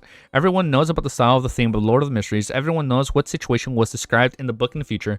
If the crazy review and correct continues, I am unable to finish the story. Oh my goodness, that's scary. I added the deleted paragraph of the previous chapter. Everyone can reread it again, but I don't know when it will be deleted again. If the situation continues, I don't know for how long I could continue to write and how can I finish this book. 1 hour later, I calmed myself down a little. I will not say anything which can be considered radical. All my readers, please continue to read and please cherish what you are reading. I will continue to write until I am unable to write anymore, and I will not punish my reader because of the other's mistakes. Yeah, just like this. Damn, that's crazy. Okay. So he had to rewrite the whole sacrificial part because of that. Damn, that's crazy. Okay. Well, let me put this away. I never would have thought that. Yeah, thank you for saying that, username. I actually didn't know that. Okay. I thought it was only 627 that was rewritten. I didn't know that was, I didn't know the sacrifice was also rewritten. Okay. Yeah, I had to write around it all. That's kind of sad though. Like, I can see how as a writer, you'd be pissed off. You write something in a previous chapter that builds up this chapter, and then that whole part gets deleted, so this kind of just feels like out of place, out of nowhere. And especially if he's writing like days apart, right? It's like, damn, that sucks. Well, I like how at the end is like, all right, I've calmed myself down. I will keep writing until I can't write anymore. I hope you guys enjoy it. All right, next chapter. 967 is called Revelation. All right, next chapter. I didn't know that. I'm telling you, so are there more chapters that were rewritten, or is that it? There'll probably be something else. Knowing this series, knowing how crazy it gets, there'll probably be one more. All right, let's keep reading though. 967. All right, chapter 967 is called Revelation. Cold winds blew across the platform at night, causing the hanging gas lamps to sway. The light thus stretched shortened from time to time in the scene, allowing the steam locomotive that was slightly parked on the tracks to oscillate between being cloaked in shadows or escaping in darkness. It had an indescribable sense of gloom and death. Hey man, just popped in to ask, or will there be a Shadow Slave reading this week? Yes. I got you, Nightshade. There will. Don't worry. It's I'll probably be... I might read a little bit today off stream and then upload it, but I should be able to read on stream after we talk with Wiz on tomorrow, after we have our volume discussion. Most likely we'll probably do it after we talk with Wiz. Well, if you look at what Cuttlefish said, many chapters have been edited before, but these are the main ones, the ones we've told you about. Okay, so yeah, oh, he did mention that. He's had several that he's rewritten. Most of you aren't able to tell. Most you just aren't able to tell. Okay. He writes around issues from the start. Okay, so he writes around it so you can't really, like, pick up. Okay, got it. For some reason, after the passengers disembarked, all the train staff, including the train driver, returned to the carriage and never came out again. Wait. I skipped a sentence. The light of the dust stretched and shortened between 4 times in the scene, allowing the steam locomotive that was silently parked on the tracks to oscillate between being cloaked in shadows or escaping the darkness, and an indescribable sense of gloom and death. At this moment, a squad black and white checkered policemen entered the platform. Under the lead of the railway company's duty managers, they walked to the huge train that appeared old. For some reason, after the passengers disembarked, all the train staff, including the train driver, returned to the carriage and never came out again. I sent people to look for them and get them out to have some rest, but they quickly ran out, looking like they had been inflicted with a disease. All they could do was hysterically shout, "They're all dead, they're all dead." The railway duty manager in a blue coat had a lamp, walked as he briefed the police about the situation. From his stammering and trembling body, the police could easily tell that the extreme horror in him. It was as though a sudden tap on his shoulder would literally cause him to jump and abandon everything to rush for the exit. His emotions infected the police. All of them held their hands to their waists as they pressed onto their holsters. What the fuck? Are they drawing their guns? Wait, they're pressing their holsters? Tap, tap, tap. The leather shoes hitting the solid hard ground left reverberating echoes. The police followed the duty manager and Worley entered from the front carriage. Inside the carriage, there were 2 people sitting into each row. They were distracted to the left and right, and they stood away from the windows. At this moment, they were leaning against the backs of their seats, motionless. Through the illumination of the gas lamps outside the lanterns in their hands, the inspector leading them very quickly recognized the scene before him. Here were the staff of the steam locomotive. They were wearing blue uniforms that different men and women, and they were sitting in different seats in silence. Their faces were pale and their eyes were wide open. Although there were any sounds of breathing, the corners of the lips were curved up, revealing 8 teeth. Okay, so it's the same people. Everyone present felt that their hair stand upon seeing the uniform smile as they subconsciously held their breaths. This was an extremely bizarre and terrifying scene. All they wished was to turn around and leave, beginning the investigations only when it was bright. The leaders, they're like, hell no, this is too fucking scary. Like, just come back in the morning. The leading inspector drew 2 deep gasps before he instructed the constables beside him, "Go confirm if they are dead." Upon saying that, he glanced at the duty manager, following that. Sorry, I have to pick my nose. Following him and seeing if anyone else is missing or excess people included. "All right, officer," the duty manager said with a trembling voice. As he said to the constables, ventured deeper into the carriage. The other policemen drew their revolvers and remained on high alert. In an unbearable silence, time slowly tickered by until finally one of the constables stopped at the end of the carriage, turned around and shouted, "It's confirmed, all of them are dead." The railway manager stuttered immediately after he said, "There are 2 missing. The train driver and the train conductor." The inspector calmed down significantly when he realized that nothing had happened all at the same time. He thought and said to all the constables, "Maintain the corpse's present state and await the autopsy." Meanwhile, split into 2 teams. One team is to head to the other carriages to search for the train conductor and drive, while the other team is to check on the scene for clues and relevant information.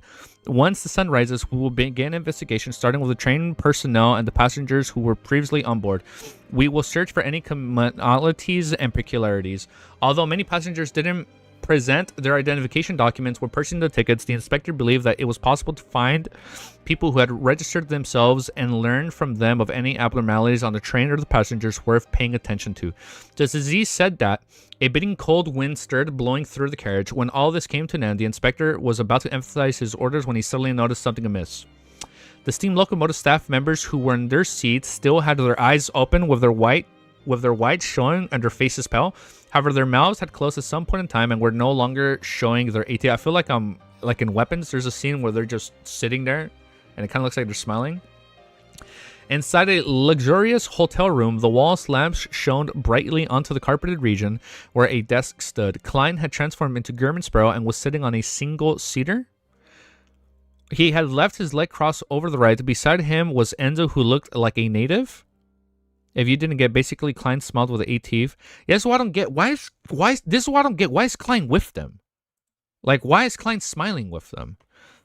Basically, Klein smiled with 8 teeth, then Terror started having the exact same smile as Klein, one after another, indicating that they were all turned into his marionettes. Is that what it is? So Klein turned all of them. So So not necessarily where the sacrifice is killed, the terrorists were killed. The criminals were killed. So Klein got rid of the criminals. That's what's going on, right? So now all the sacrifices are missing. See, that's what was confusing me for so long. I was like, why is Klein like why is Dwayne and Dante's on the ship, and why is everybody there? So what I thought somebody was using Dwayne's appearance to frame him. I thought we were gonna get like another arc where like somebody's being framed, or like where Dwayne is being framed as a killer. I thought that's what was going on. Okay. In front of him stood a row of cultist marionettes. Got it. Look, oh, right here. Next sentence. Beside him was Enzo, who looked like a native. In front of him stood a row of cultist marionettes. Okay, that cleared it up. This I just had to read one more sentence. In front of him stood a row of cultist marionettes. Okay, thank you for clarifying that. Damn, man. Double antes over here. There were the people involving and attempting to make a sacrifice on the steam locomotive, the man with a lumpy cheek, the train conductor, and the train driver. They had circled from different streets, donning different looks together. Who made you do the sacrifice? Klein asked in a deep voice. Oh shit, right here. Okay, now that I'm reading, okay, now it's cleared up. I thought they were gonna frame Dwayne Dantes again, but now this makes more sense. After advancing to sequence 4 and becoming a bizarre sorcerer, not only was he able to read the thoughts of his marionette's superficial consciousness, he can read your thoughts. He could also use the indescribable control of spirit body threads to do things similar to spirit channeling. Of course, the higher the level of the marionette, the poorer the effect of the spirit channeling. After a brief silence, the conductor, who was clearly low and was rather thick body hair, said blankly, "It's a revelation from God." What God? Which God? Klein received the porcelain teacup from Enzo and took a sip. The train conductor replied in a gaze, "God is God. There are no others." The OG God? The omnipotent God? Klein lowered his cup and asked, how did he reveal his revelations? What was said exactly? The conductor instantly turned relevant. He gave a revelation through a divine item. The requesting of us to sacrifice many lives to pleasure him and return he will give us eternal life to his kingdom. Kingdom? What would be his kingdom? Sacrifice many lives. Compared to the numinous episcopate, the Rose School of Thought prefers doing such things. They have always been infamous for blood sacrifice, but to have eternal life in God's kingdom is closer to the numinous episcopate believes. Of course, I can't eliminate the possibility that this was fabricated. Klein pondered for a moment and asked, what divine item? The train driver didn't reply as he glanced at the man with the red lump cheek. The man then took out an item from the inner pocket. It was a cloth doll of shabby craftsmanship with curved eyes and mouth. God will issue us commands at a specific time through it. I bought it at a flea market. The man with the lumpy cheek said slowly without any perturbations in his tone. This Klein instantly thought of many possibilities before getting Enzo to take the cloth doll and scrutinize it carefully, but he didn't discover anything odd.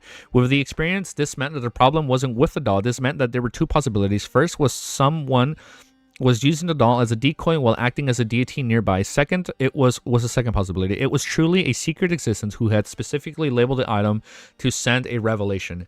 If it's the former, the train's attendant's death would have been discovered and preparations would have been made. So the god would have realized who he was. If it's the latter, perhaps nothing had been detected. Oh, okay, never mind. So we're good.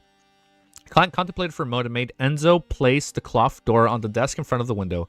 He then stood up and instantly transformed into another train attendant and stood with a row of cultists. Similar changings happened when Enzo returned. After an unknown period of time, the night grew deeper. Suddenly, on the desk, bathed in the crimson moonlight, the cloth doll with the curved eyes and mouth moved its limbs and slowly stood up. Okay. Okay. All right, so now it's assumed we saved all the people. So all of them went home, and now the only dead bodies were all the cultist members. Got it. All right, next chapter, 968. It's called Descending Saint. Wait. We're going to get people descend now? Okay. Okay, next chapter, 968. Descending Saint. Timestamp? 1 hour, 7 minutes, 23 seconds. Damn, man, I really need a mic stand. I need to buy it's called a goose arm. I want to buy a goose arm. I feel like I don't have that much space, so I wouldn't be able to put an actual mechanical one. But I think a goose mic would work perfectly for me. All right. Let me update this. Or a goose neck mic stand, whatever they're called. Chapter 968 is called Descending Saint. Descending Saint. The cloth doll turned its lifeless eyes before its body and stood straight up. It looked... Oh, that's what you mean? A Magoose arm. Yeah, we need to buy a Magoose arm. Yeah, for my mic. Because I'm literally just using a candle to balance this so it's closer. Yeah, we need a Magoose neck. Yes, the mic stand I'm trying to buy because it's thin and easier to move around. It's called like a gooseneck. Yeah, but we're gonna buy a gooseneck. The cloth doll turned its lifeless body and said, before it stood up straight, it looked towards the area the crimson moonlight failed to illuminate. The man with a lumpy cheek and the other cultists had been standing quietly, but at this moment they bowed their heads, raising their arms as though they were praying, piously listening to the revelation. About 2 to 3 seconds later, the cloth doll finally stood up straight, just as it was about to open its tongueless mouth and produce a voice that didn't belong to the body. It was in all its movements suddenly turned sluggish, as though it was a highly rusted robot. Hidden amongst the cultists, Klein had seen a strange spirituality thread extend from the cloth doll. Without any hesitation, he began controlling it. Inside the wall lamp illuminated room, the lights dimming instantly, the doll with curved eyes and mouths instantly lost the support that seemed to rise from having a skeleton before slumping to the table, motionless. Amidst the flickering street lights, there were more than 1,000 meters away. Klein lost control over the blob of the spirit body threads. The power that descended with the help of the doll took less than 2 seconds to escape out of his range. Whoosh. A biting cold wind. The biting cold wind swept again. A biting cold wind swept up inside the room as the rugs with the tables and chairs above suddenly tugged, sending the man with a lumpy cheek and most of the other cultists tumbling. Only the disguised Klein had jumped up in time to avoid the accident. Of course, Winter Enzo stood perfectly fine at the board of the rug, completely unaffected. Whoosh. Amidst the cold wind, the rug rolled up and bound a few cultists and covered their noses and mouths, tightly gripping their throats. Meanwhile, the foundation pens on the table had their caps removed autonomously before shouting forward, stabbing into the neck of the man with a lumpy cheek. They left no gaps in the dense arrays of pens. A wooden chair exploded as its splinters swept over without spraying any of the remaining cultists. Near the wall, the pipe of the wall lamp cracked, causing the gas lamp inside to whistle out. The cloth that draped out of the sofa rose up, tied itself into a rope, and wrapped around the trained conductor's throats. A few of the floor tiles flew up, stabbing a few cultists from below. Instantly, all the items in the room were filled with defensive capabilities as though they were attempting to kill all signs of life inside. Klein tried to dodge, but he had his shirt, pants, belt, coats, and hat seem to have a life of their own. They forcefully locked him down on the spot. Oh shit, just like, what sequence is this? I forgot. We've seen this before. This has at least happened twice when inanimate objects hold him down. Here, I already forgot what it was. Fuck, I already forgot what sequence this was. Perfect name, the Magooseneck. He hurriedly opened his mouth and let out a sound. Pa. He had mimicked the sound, snapping fingers. Puppet, thank you. Scarlet Flame. It's like when all the shirts and cloths were like covering his face at the end of Volume 3, and then I forgot what it was in Volume 4. All the inanimate objects. Puppet, thank you. All right, he had mimicked the sound of snapping fingers. Scarlet Flame surged out from his cloth, instantly blanketing his body and removing the restraints. At this moment, the cloth of another sofa rose up as though it was draped over someone. What if it's Sequence 4 prisoner? What if it's just Sharon just fucking around with Klein? Like, I just want to test how strong you are. And maybe she's already a puppet? At this moment, the cloth of another sofa rose up as though it was draped over someone. The strange scene reflected in Klein's eyes immediately as he trembled and turned off. He had been possessed by an evil spirit. Oh, maybe if we kill... If we can take out this person, we can take the characteristic and give it to Sharon. And then we still pay back Sharon with the puppet characteristic. The flames that soared up from before hadn't extinguished. They were burning away his clothes and flesh, only to reduce him to a pitch black paper figurine. Behind this paper... I was reading a little too quick. I'm getting lost. I'm stumbling over my own words. Behind this paper figurine was a pattern covered with feathers. It was a surreal and illusory feeling. This was the mutated paper figurine that had been tainted with artificial death's aura. Oh, this was the mutated paper figurine that had been tainted with the artificial death's aura. I forgot about this. I forgot this one was tainted. Klein knew that there was only 1 to 2 situations that were possible for the doll to mutate. One was that the entity disguised as a god was nearly and had sensed the deaths of the cultists. Hence, preparations were made via deliberate descent, laying a trap for the antagonist. Another was that the one using the doll was indeed some secret existence. He wasn't aware of the sacrificial ritual had been fooled and descended at the predetermined time to give the next round of revelations. And regardless of which situation it was, it meant danger. Therefore, how could Klein perform unprepared? Based on the characteristics of descent or possession of the doll, he had already placed a paper figurine which had mutated because of the corruption of the artificial death's aura. into the iron cigar case. He had maintained the level of his marionettes at the level of an ordinary person in order to lure the target into possessing him. At this point, the possession target of the god that the cultists worship had gone from Klein to the deep paper figurine. Okay, so it was able to transfer from him to the deaf paper figurine. As the scarlet flames swept about, the pitch black paper figurine ignited as a pale white color spread abruptly, tinged up with a slight dark green color. A rather painful grunt sounded as a transparent afterimage flashed across a window tinted with the crimson moonlight. Almost at the same instant, the items that came alive inside of the room fell to the ground, returning to their lifeless state. As for Enzo, flames were swirling around him. At this moment in the port city north of the southern continent, the residents were enjoying the comfort and warmth of their home and family at night. They didn't notice that their glass windows and the surfaces of the wall lamps would dim quickly before returning to normal. Alongside the dimming environment, the flames in the fireplace either intensified or dwindled. The remnants in the kitchen were ignited and snuffed out. Is that like when my theories burned the kitchen? The remnants in the kitchen were ignited and snuffed out. During this process, the glass windows in the room dimmed the most, and the fluctuatings in the flames kept happening. However, the believers in the room were praying to the primordial moon, paying no notice to what was happening. After an unknown period of time, the crimson moonlight brightened a little, as though covering the entire city in a light veil.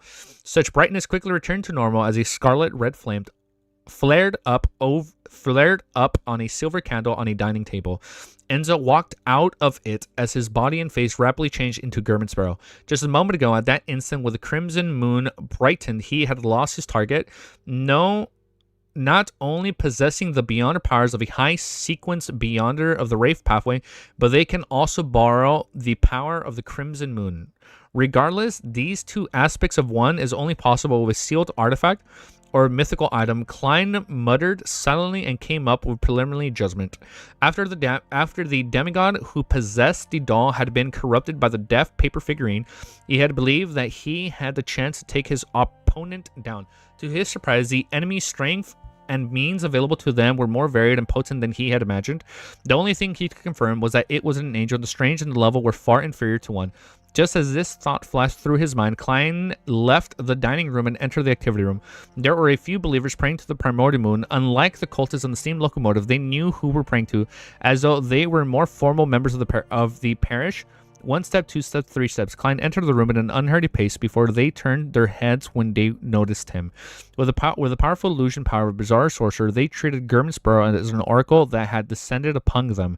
They saw a bright moon halo at his head. The believers plopped to their knees in a devout prostration. Oh, they're prostrating. Got it. Klein didn't beat about the bush as he asked in a deep voice, "Who was the saint you met previously?" Although one of the believers was puzzled, he respectfully answered, "Oracle." Oh shit! What the fuck? The Shaman King? Clerman. Yeah. Well, so we know Shaman King is a sequence, but we also knew Shaman King Clerman referred to a high status individual. Okay, Oracle. It was Shaman King Clerman. Is Ellie barking? Shaman King Clerman, that was a familiar name. All right, the author of the Book of Secrets, isn't he long dead? He was alive in the time of over a millennia ago. Saints of the non-special pathway have no way of living that long. He joined the Rose School of Thought, but still believers in the primordial moon, believes in the primordial moon. Through some means, he had extended his life, or could it be that his sequence alone affords him a long life? I guess that can make sense. Shaman King. Klein's mind whirled as he recalled the origins of the name Clerman. A sailboat was docked by the pier as the faint moonlight illuminated the cabin's interior.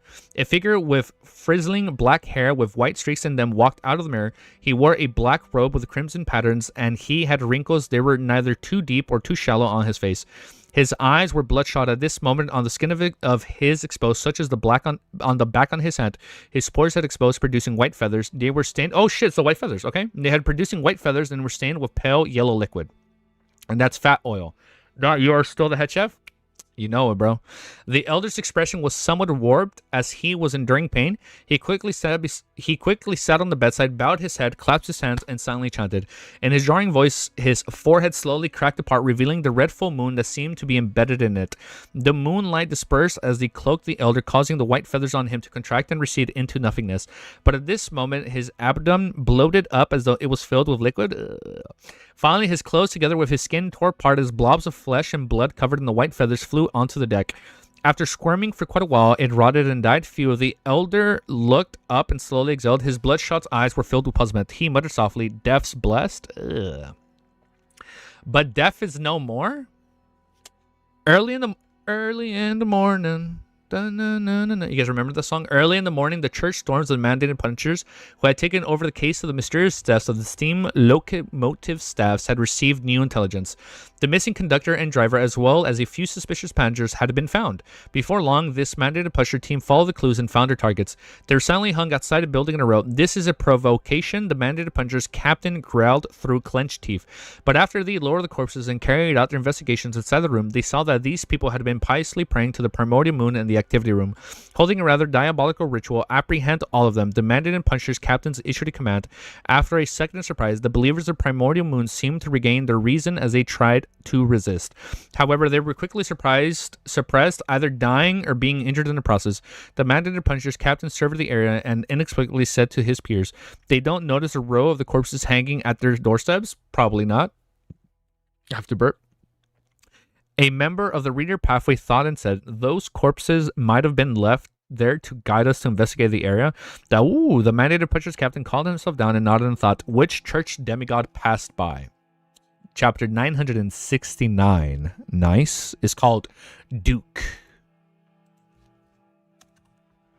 All right. Copy paste. Update. 1 hour, 18 minutes, 35 seconds. Let's do this. Beautiful. Chapter 969 is called Duke. Backland Westboro, within the Odora family's villa, Emlyn White, who had been summoned, took off his hat and coat and entered the activity room to wait. In this room, there were a few other Sanguine members who had been called by the name to meet the important figure. After surveying the area, Emlyn picked a spot to sit in right beside the man with a nose so high that it almost seemed deformed. Adoring his cut face was brown hair and red eyes. He held a comic in his... Comics exist in this series. Series hanging people to dry. It's kind of gross, man. He held a comic in his hand, reading through it aimlessly. He was none other than the other Sanguines who had provided Emlyn with the information about the ancient abandoned castle and the Lair Forest. His name was Ernest Boyer. What name? Ernest Boyer, a Viscount. Emlyn had planned on visiting the Viscount in the next couple of days, but he never expected to bump into him here. What a coincidence. After some careful consideration, he had said in deliberation, "Your Lordship, I would like to know where you obtained the intel regarding the ancient abandoned castle and the Lair Forest. Why did your client say that there were any ancient raves?" Ernie's eyes moved his gaze away from his comic and shot Emlyn a glance. No, not at all. Emlyn didn't provide any explanation as he stubbornly emphasized his question again.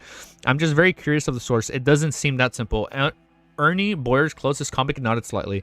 "It's not a secret. I learned it from Lord Nibs. To be frank, I've never heard of this before. I find it hard to imagine that there's such an ancient castle in Delair Forest." Lord Nibs. Emlyn instructed he had some thought arise in him. "It's another test." I'm sorry, Lord Nibs is his grandfather? Right? And Lord Nibs has been alive since... Didn't we say like 2,000 years? Lord Nibs?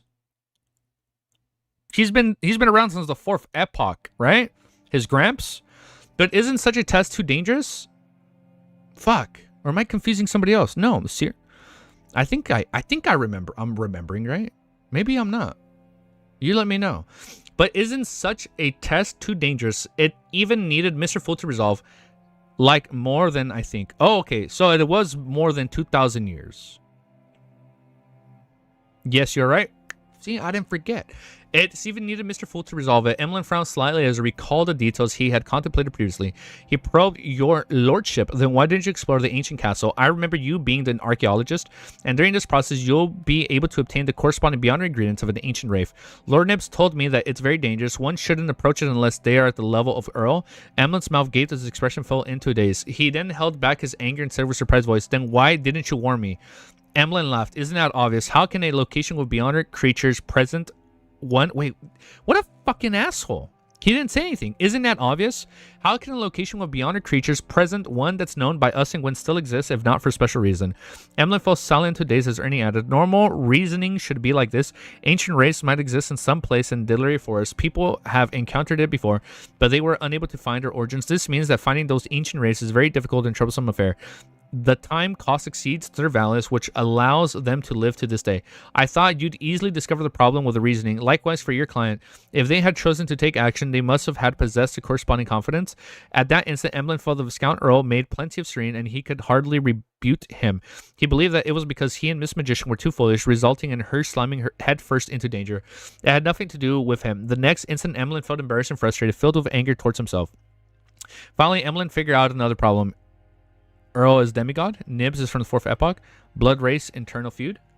Regardless of whether the intel exposes any danger or not, Ernest Boyer should have clearly informed me of this point, because figuring out the level of danger, the source of danger, and how the danger manifested itself, it held immense importance in the subsequent exploration, one that can't be missed. He did it on purpose. Emlyn came to a final conclusion as his scarlet eyes narrowed. He raised his chin and said, "Indeed, it's easy to tell, but I'm more curious about the danger lurking in the ancient abandoned castle." Ernest picked up the black tea and nearly resembled the color of the blood and siphon. I'm not sure either. Lord Snips didn't mention anything. Emlyn's expression sank just as he was about to make a derisive remark. He suddenly saw Odira Cosme walk into the activity room and look at him. "Emlyn, it's time for the meeting." All right. Emlyn reined in his thoughts and pressed onto the bottom half of his vest. Standing up unhurriedly, following him down the stairs underground, he finally couldn't help but softly ask, "Baron Cosme, who am I actually meeting? How should I address him?" Cosme, who looked like a middle-aged gentleman, didn't hide the truth. He replied with a deep respect, "Duke Oldmer." Duke Oldmer. Emlyn subconsciously straightened his back as he cast his gaze to the lamps on the wall. He appeared to use a reflection of the mental surface to check on his appearance. Oh, that actually felt good. Good back posture. What's up, username? I should really be doing good back posture. Give me a second, new stretch. He was one of the 3 dukes that held up the Sanguine, an ancient powerhouse who existed before the Cataclysm. Duke Oldmer. He was one of the 3 dukes that held up the Sanguine, an ancient powerhouse who existed before the Cataclysm. His title was Round Moon, with an age exceeding 3,000 years.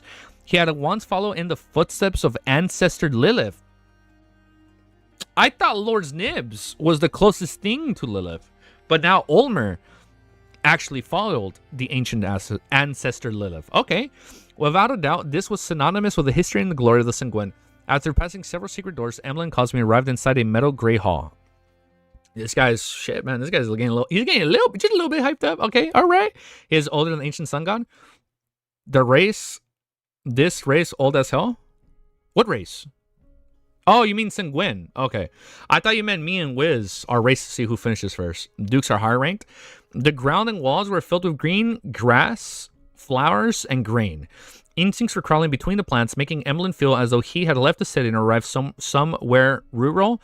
He felt life thriving all around him. Such a scene didn't seem too old, but on careful inspection, there were many strange points. The grass had mouth-like crevices with fibers flying out of them to capture the insects. The flowers used their leaves as the hands to harvest pollen for themselves.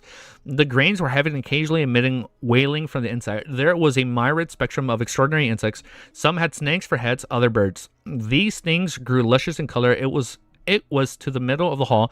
Surrounding the area was a grave filled with exuberant spirits. Cosme faced the grave and reverently bowed.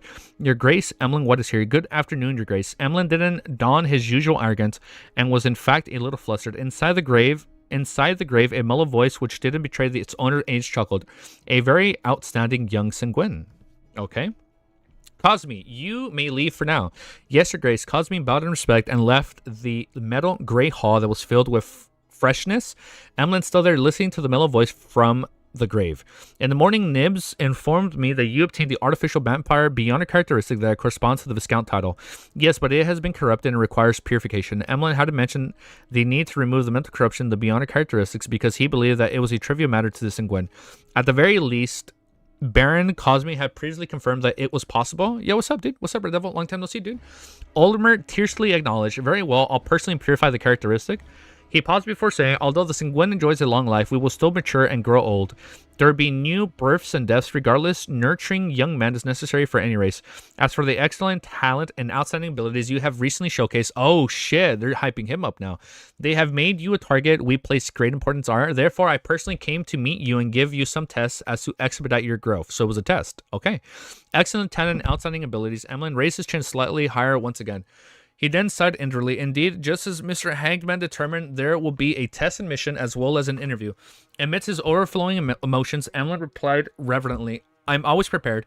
Not bad. Ulmer's mellow voice sounded from the grave. Your next mission is to find the key members of the Royal School of Thought that are hiding in Backland. Ooh, okay. There are very few clues for this, and many situations that require you to carry out the investigations by yourself.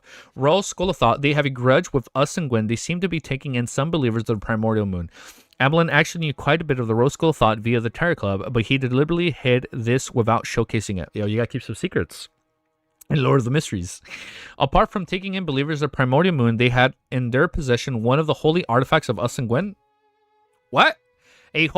One of the holy artifacts of us and Gwen. It was something left by the ancestor. Wait, so they have something in their possession that belongs to Lilith that was originally in the Sanguine's possession. We need to retrieve it. There was a solemnity in Ulmer's voice.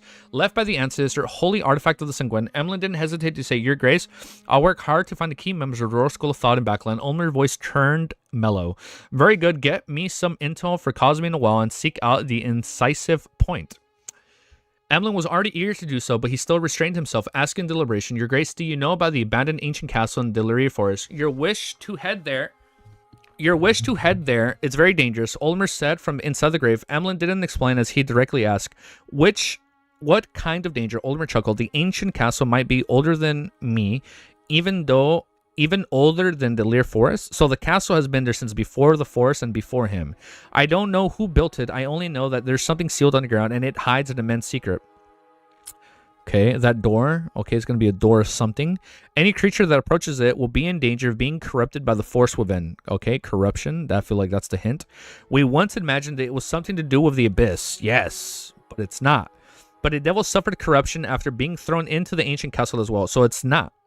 Turning crazy and chaotic from his cold and cruel demeanor. Then why didn't you attempt to open the seal figure out of the situation? Hell no. Emlyn mumbled inwardly but didn't say a word. Ulmer didn't speak further as he entered the conversation and dismissed Emlyn. And the evening Backland was covered in dark clouds as a drizzle began falling. Emlyn White wore a hat and walked under the sheltered veranda. His scarlet eyes locked on Viscount Ernie Boyers, who was browsing some antique stores. He was upset that Ernie's had given him incomplete intelligence so he could subconsciously tell him after leaving the Odero Villa. But after a while, he felt lost. He hadn't figured out how to deal with Ernie's or how to severe a lesson he should teach him. Oh shit! He's gonna teach him a lesson. All right, that's pretty hype. Let me update this. Okay. 129. I think my goal is going to be read to 10 chapters during this stream. I think that's my goal. I think my goal right now is to read like 10 chapters. At least for today. I think my goal today is going to be read 10 chapters and then come back before the episode drops or after the episode drops. We'll see. We'll see which one happens. One sec. Let me do this. Chapter 970, as I forget to put the timestamp, is called Talent at Soliciting Donations. After blankly following Ernie Boyers from a distance, Emlyn White gradually abandoned his thoughts. He glanced at the area beyond the veranda as the downpour grew in intensity. He couldn't help but think, how should I punish Ares? Although he had done so because he likely followed the orders or recluse, it's still despicable. As for Lord Nibs, I personally do not have the ability, but wait, once I become a marquis or a duke, I'll definitely make him pay the price. Miss Magician had already completed her exploration of the ancient abandoned castle. I'm not sure if Lord Nibs had sent some Gwen to monitor the area. From her tone, the description and feedback given by Mr. Fool, there was probably no monitors. Could it be that Lord Nibs didn't send any Gwen to the vicinity of the ancient castle? But what's the point? But what's the point of such a test? Or could it be that they missed it because of some problems? Amidst his thoughts, Emlyn White felt that he needed to get someone to discuss the matter of punishing Ernie Boyers. He was severely lacking such experience. Subconsciously, the first candidate of choice that came to his mind was a hanged man.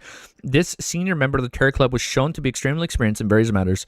He was extremely reliable and had never left other members disappointed. Ever hesitantly for a few seconds, Emlyn struck down this choice. This is because this matter involved the Sanguine's eternal test to consult the Terror Club members before he obtained any answer damage his pride and overall image of the Sanguine. By the same reason, he eliminated the world as a choice. Of course, he believed that he could guess the suggestion that the world would give him. kill him. There's no need to go that far, Emily mumbled inwardly as he aimlessly told Ernie's Boyer. He began expanding the candidates to the real world. Then he realized he didn't have anyone to choose from. He almost had 0 friends. That's sad. Verdura roofed and railed porch. Thank you, username. Then so he's telling him from a porch? Roofed and railed porch. So he's like on the porch, like Assassin's Creed, just tailing him. Then he realized he didn't have anyone to choose from. He almost had 0 friends. Eliminating his parents, who were sanguine as well, he only had 2 or 3 people in his mind. They were the Harvard Church Father Trotsky and Detective Sherlock Moriarty, who had a mysterious background and a myriad of means at his disposal. Sherlock hasn't returned after leaving Backland. I can only seek out Father Trotsky tomorrow, but I can't be that direct. Emily quickly made up his mind. He walked past Ernie's Boyers, who had entered a watch shop, and headed for the end of the he headed for the end of that rooftop. He only have Sherlock and Father Trotsky. Man, he only got a priest and a detective for friends, who had a mysterious background and myriad means at disposal. Where was the word? Of the veranda, where there were several rental carriages. Getting into the carriage, he felt the wheels turning. He casually glanced out the window, saw more raindrops striking the glance, drawing out the trails that stretched down. In the blurred vision, carriages drove past. Audrey retracted her gaze from the rainy scene outside the carriage and glanced at her lady's maid, Annie, before communicating with Susie silently. How am I still mispronouncing it? Audrey retracted her gaze from the rainy scene outside the carriage and glanced at her lady's maid, Annie, before communicating with Susie. Oh, right here. I said it right. Finally. Holy shit, man. Why am I mispronouncing it? Communicating with Susie silently, they looked in her eyes, her expression, and her not obvious body language said, "We're almost home. I'm a little nervous." On the ground, Susie shook her tail, raised her paws. Wait, Susie. Oh my God, man. What is going on? This is a one word. It's a one word. I mean, there's more, but I know. Susie shook her tail, raised her paws, and adjusted the gold-rimmed glasses hanging by her neck. Together with the changes in the colors of her ether body and body of heart and mind, she expressed herself. Yo-ho, what's up? Is that Brooke? Brooke in chat? Yo-ho-ho-ho? We're almost home. I'm a little nervous. On the ground, Susie shook her tail, raised her paws, and adjusted the gold-rimmed glasses and hanging by her neck. Together, so funny, she's wearing glasses. Together with the change in the colors of the ether body and body of heart and mind, she expressed herself. Don't worry, the Ma'am Escalante, who is a psychiatrist on the surface, is only a telepathist. She won't be able to see through your lies. Audrey nodded gently and watched her carriage and enter the Hall's family luxurious villa and stop in front of the sheltered for her. Ever since joining the Lowen Charity Bursey Foundation, she had begun spending less time at home. She had originally planned on meeting Ma'am Escalante from the Psychology Alchemist at 22 Phillip Street in Northborough. But since Mr. Dwayne Dantes had left the southern continent and wasn't in Foundation, there was no need for that. I skipped down too much. In the study she called her own, Audrey met Ma'am Escalante Oseleka, who had black hair reaching her waist and a baby face. I must apologize. I've been busy meeting up with friends and returning to Backland.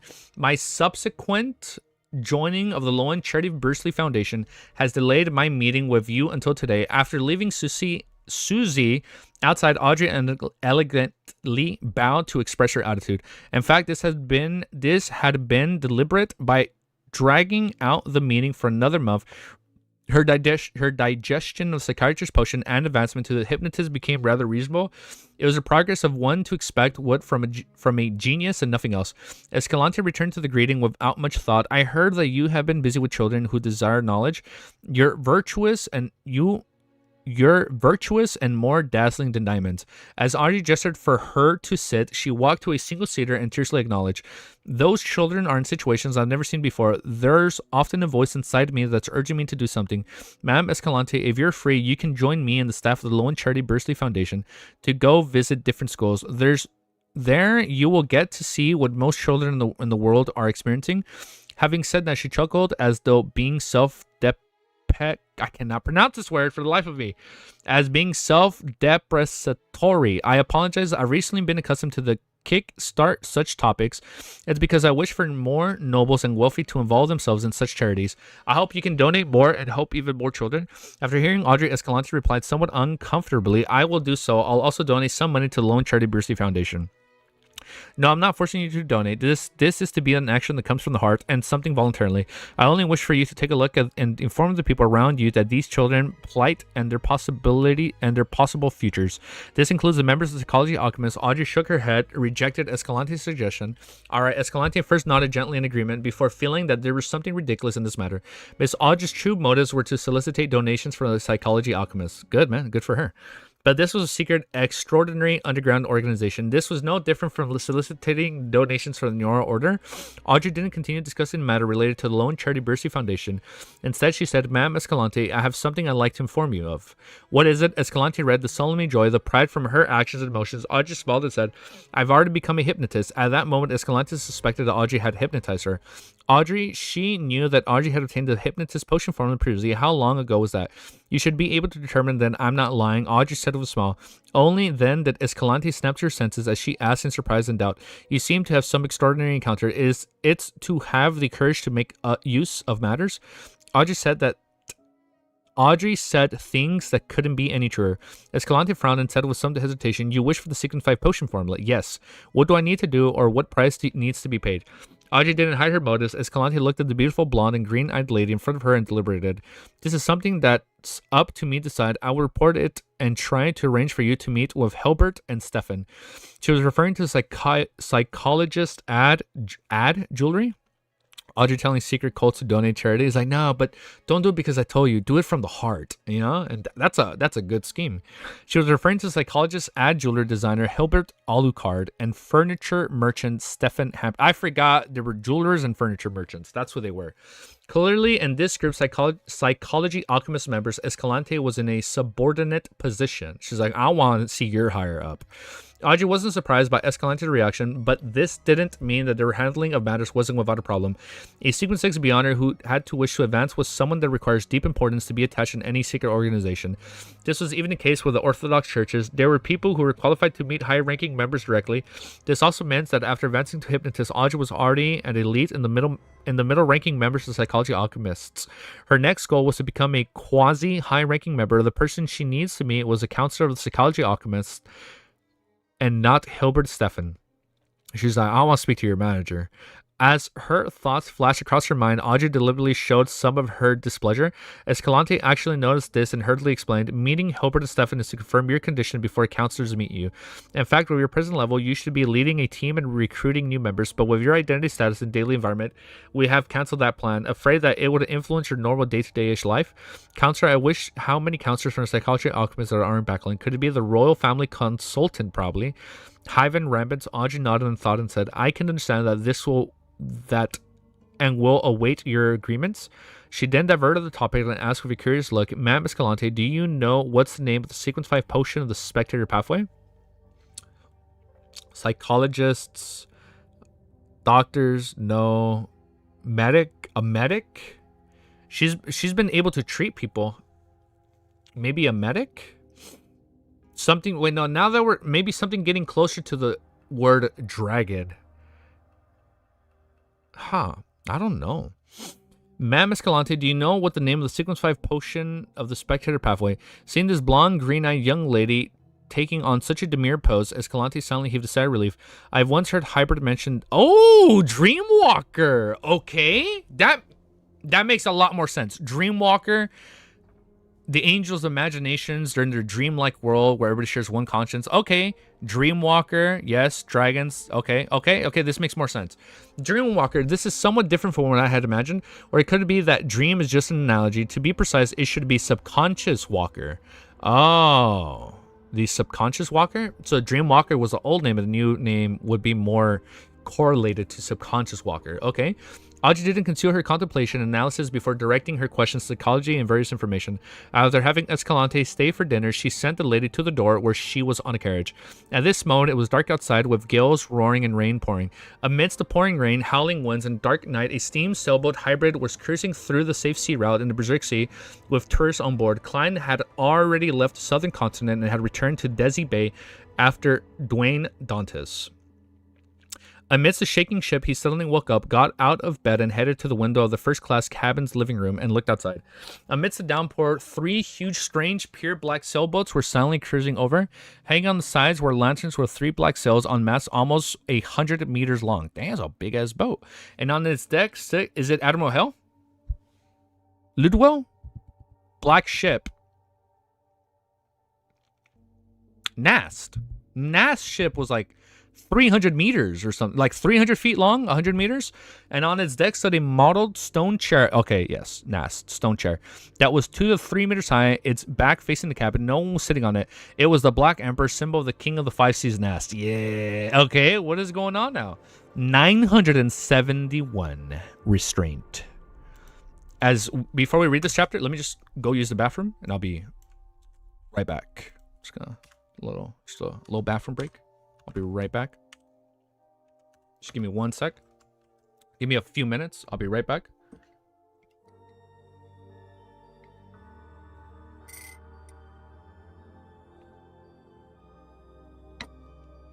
BRB?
Come on, you guys don't know what this is?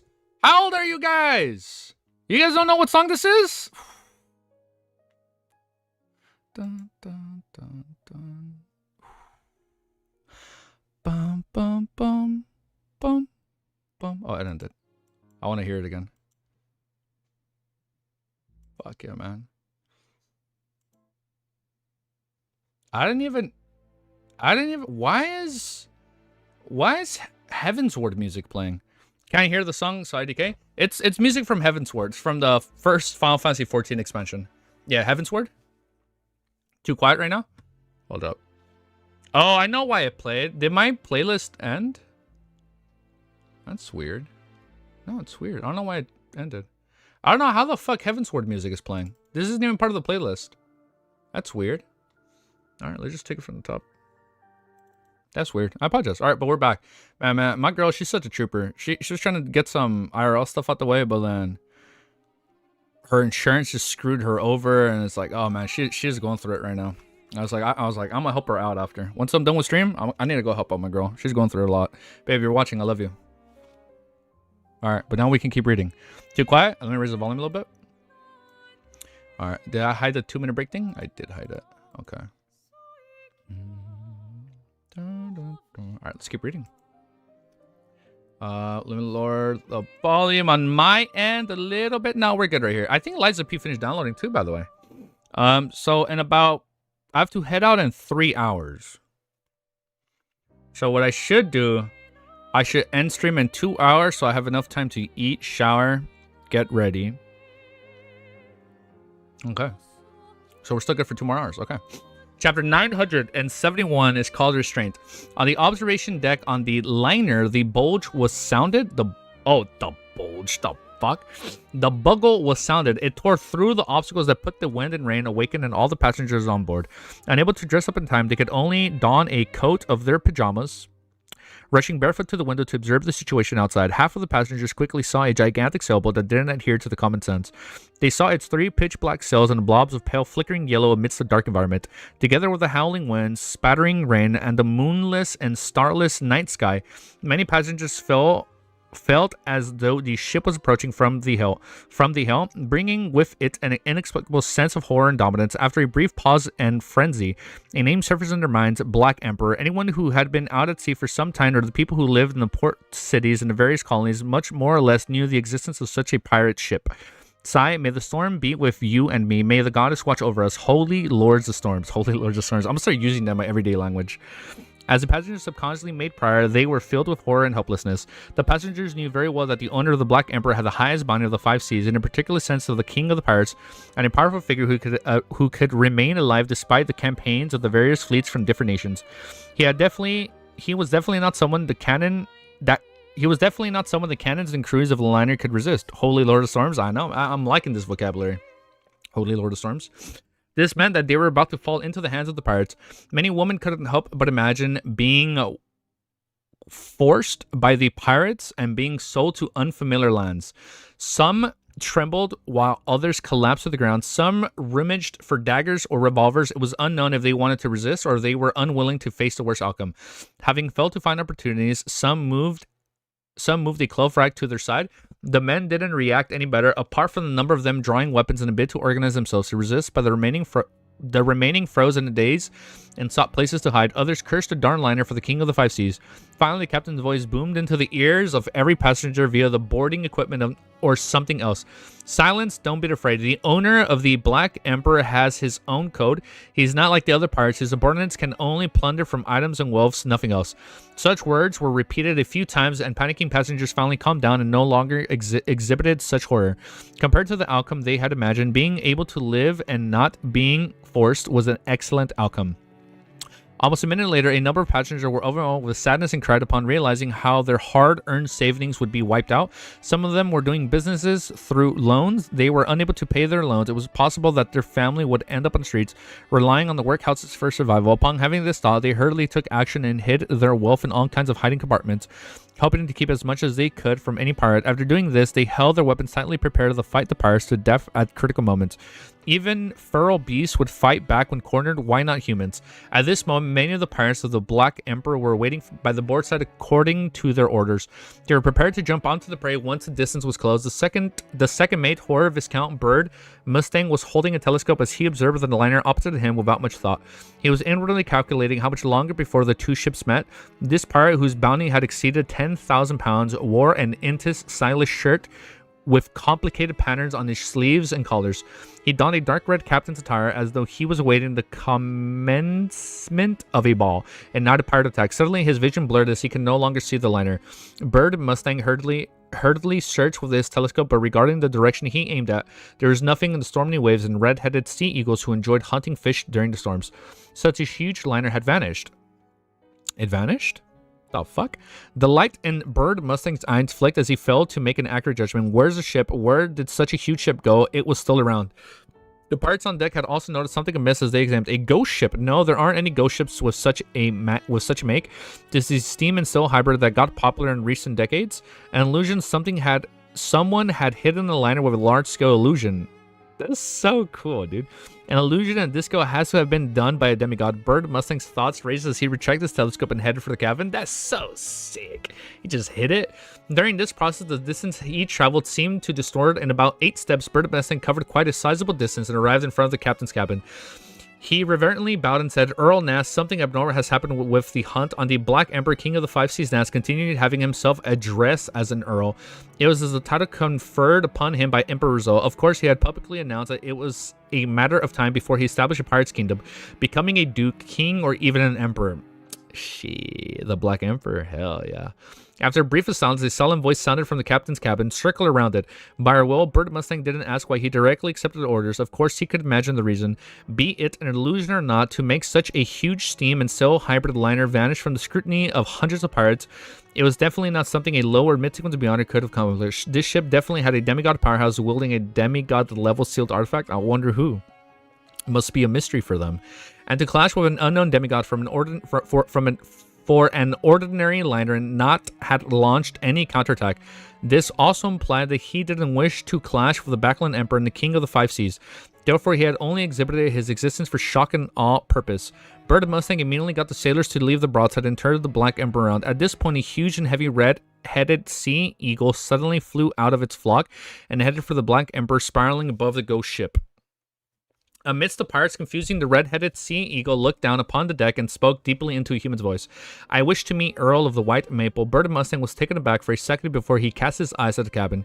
King of the Five Seas Nass' solemn voice sounded again. Instead of directly answering the sea eagle, he instructed subordinates, let him in. Bird Mustang immediately followed the orders of the sea eagle, swooped down in the storm. Its body gradually changed and turned into a humanoid form. When it landed back on the deck, it was no longer a red-headed sea eagle, but a man with a tall top hat and tuxedo. His face wore a feathered mask. A feathered mask? Bizarre. It's a bizarre seagull. Instead of bizarre sorcery, he's a bizarre seagull. Oh, shit. He's bizarro aura farming. Bird Mustang's eyes dilated as though he was trying to take in the figure clearly. I thought it said, bro, no matter how much. But no matter how much he observed it, he was unable to discover anything abnormal about this exaggerated man.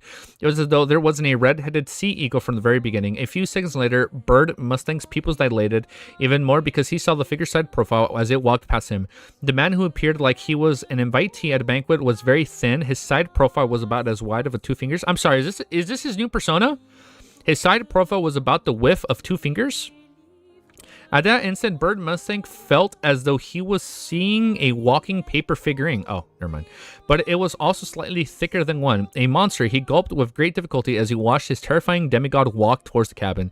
The pirates on deck quickly retreated and leaned against the shipboard as though a nightmare had just walked past them. Shit. Thin shaming. To them, this abnormally protruded man was something they had never seen before. It was even more harrowing than the many monsters they had seen in the past. And the third story of the cabin, outside the captain's cabin, Klein held a handle, twisted it, and opened a door. The reason he had made himself appear so strange was practically due to having no choice, but it was also particularly deliberate. The former was because the red-haired sea eagle wasn't big enough, so after creating the clothes and making, there was no way to create a normal human body, even without the innards the deliberate choice was because he was beginning to try out his theories on acting as a bizarro sorcerer. Very bizarro indeed. He had some ideas regarding this. The term sorcerer wasn't key, but what was key was to use methods of a sorcerer to appetize bizarre. With a light creak, the dark black door opened, revealing the interior of the captain's cabin. Candle lamps dropped down from above, with 41 on the left and 40 on the right in an asymmetrical manner. Candle lamps dropped down from above. This was the same thing when we were in Amon's tomb, right? 41 on the left and 40 on the right in an asymmetrical manner. And this ship did predate the 4th epoch, right? Or from the 4th epoch. Klein's Bizarre Adventure. I'm excited for Klein's Bizarre Adventure. At the end of it was a black platform rose up surrounding an iron black chariot. King of the Five Seas Nast figure was relatively normal. He was slightly taller than 1.9 meters, unlike the non-human form which resembled a giant that Klein had previously encountered. He was still wearing a miniaturized crown with a black robe with silver ends. Damn. He had a squarish face with slight wrinkles. He had a short black mustache underneath his chin, and his black eyes swirled with red glow. It made one bow their heads without realizing it. I've never met you before, Nat said with a deep voice. Mr. Bizarro Sorcerer. Klein took off his hat and bowed. You know me now. Nas made his voice, which made spirit bodies tremble, resound inside the captain's cabin. Speak. Why are you visiting me? Earl, I wish to know of your impression of the Emperor Rizal. Everyone knows that you and your father have met him in the past far more than once. Oh, shit. Klein replied without being affected. Nas swept the paper figurine like demigod as his dark red eyes brightened significantly. Have a seat first. Before he finished the sentence, Klein felt a potent suppressive force on him. His body involuntarily sat on the chair beside him. Oh shit. However, he was only here as a marionette. With a flick of his spirit body threads, the figure that was thin as a book had quickly restored its balance. Okay. The underground mausoleum where Medici was found, it also had 41 and 40 candlesticks. Yes, you see, that's what's confusing me. There's always been... Why isn't it evened? Why isn't it 40-40 or 41-41? 42-42? Why is it always 41-40? Very mysterious indeed. Chapter 972. Nast Memories? What the... Okay, Nast Memories. Timestamp. 1 hour. 51 minutes. 31 seconds. Nast Memories. The asymmetrical style is covered on the 4th epoch, and the higher the no as 4140 candles, higher the status. Oh, higher the status. Okay. 4th epoch emperors all hated Oh, they all hated symmetrical things. What? I don't remember that. They hated symmetrical things? Okay. Holy shit, man. I need more coffee. Oh man, 1 cup just doesn't do it anymore. Oh shit, man. I need at least 2 cups of coffee. Now, I also didn't hope I didn't sleep much, but man, that 1 cup only had me good for a few hours. Let's read next chapter. I might have to get coffee soon. Alright, chapter 972 is called Nast Memories. With the pressure relieved, Klein casually pulled a chair over and placed it by the door, sitting opposite the King of the Five Seas Nast, with the entire hall separating them. Although the Pirate King was more than 1.9 meters tall and was sitting on a black platform, allowing him to look down into a domineering manner, Klein didn't play second fiddle in his encounter. He wore his tall top hat again. After a brief silence, Nas, who had the official title of Earl White Maple, said with a solemn tone, "Give me a reason. Why should I answer your question?" Klein's thin body casually leaning back and said, "You will not need to hear the same request when you have something you need to trade with me in the future."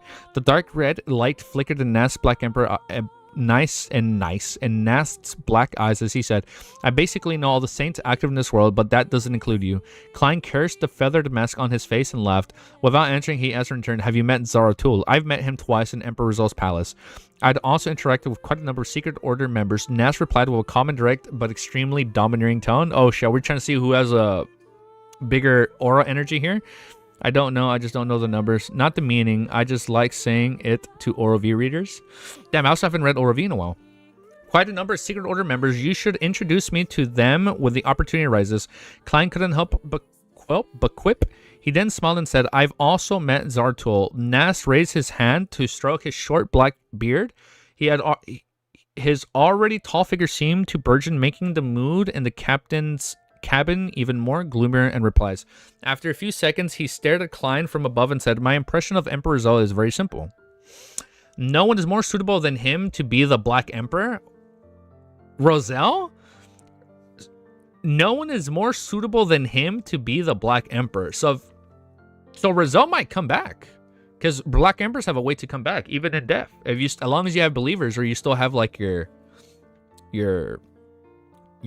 like your kingdom still standing, or what, like if you still have believers, or like if your things are still in place and there's still a way for you to come back. He didn't explain what Black Emperor meant or pointed to, ignoring if the demigod opposite him understood or not.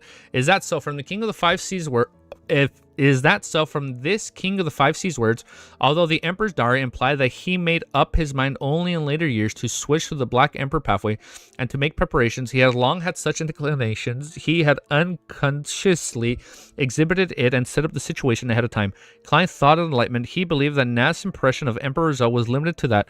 After all, they had only met a few times, hence he switched topics. In the Emperor's later years, did he get you or your father to do something secret? Nas' crown shook a little as he replied, someone had once asked me the same question. Klein laughed and asked with a bold guess, Bernadette. Yes, Nas held the two sides of his black throne with his hands. Back then, she was very young and immature to ask such questions. With Klein Rizal's level in his later years, compared to handling something secret to me and by my father, what could be kept more secret than doing it himself? This is implying that I'm an immature as Bernadette back then. Klein sat and said, to people who are concerned about this, one wouldn't abandon even the slightest silver hope. This was also why he wished to meet King of the Five Seas after concealing the liner, who was now trying to find clues to the door of light above the gray fog in the real world. Apart from confirming who the third transmigrator was, he had to delve deep into Emperor Rizal's matters. This was a necessary decision. The dark red glow in Nat's eyes contorted and expanded. What's your relationship with Emperor Rizal? Klein thought and said with a sigh, we can be considered old friends. No better than my goat Glazer Olger, though. After all, they had been above the mysterious door of light, and the cocoons there were in the neighbors with only a thin obstacle in between them. They had been hanging there for centuries or even a millennia. This was a connection that stemmed from reality and psychologically. Having read so many of the Emperor diaries, Klein had long treated the Emperor as a fellow countryman. He shared the same feelings from home and sense of identity with him.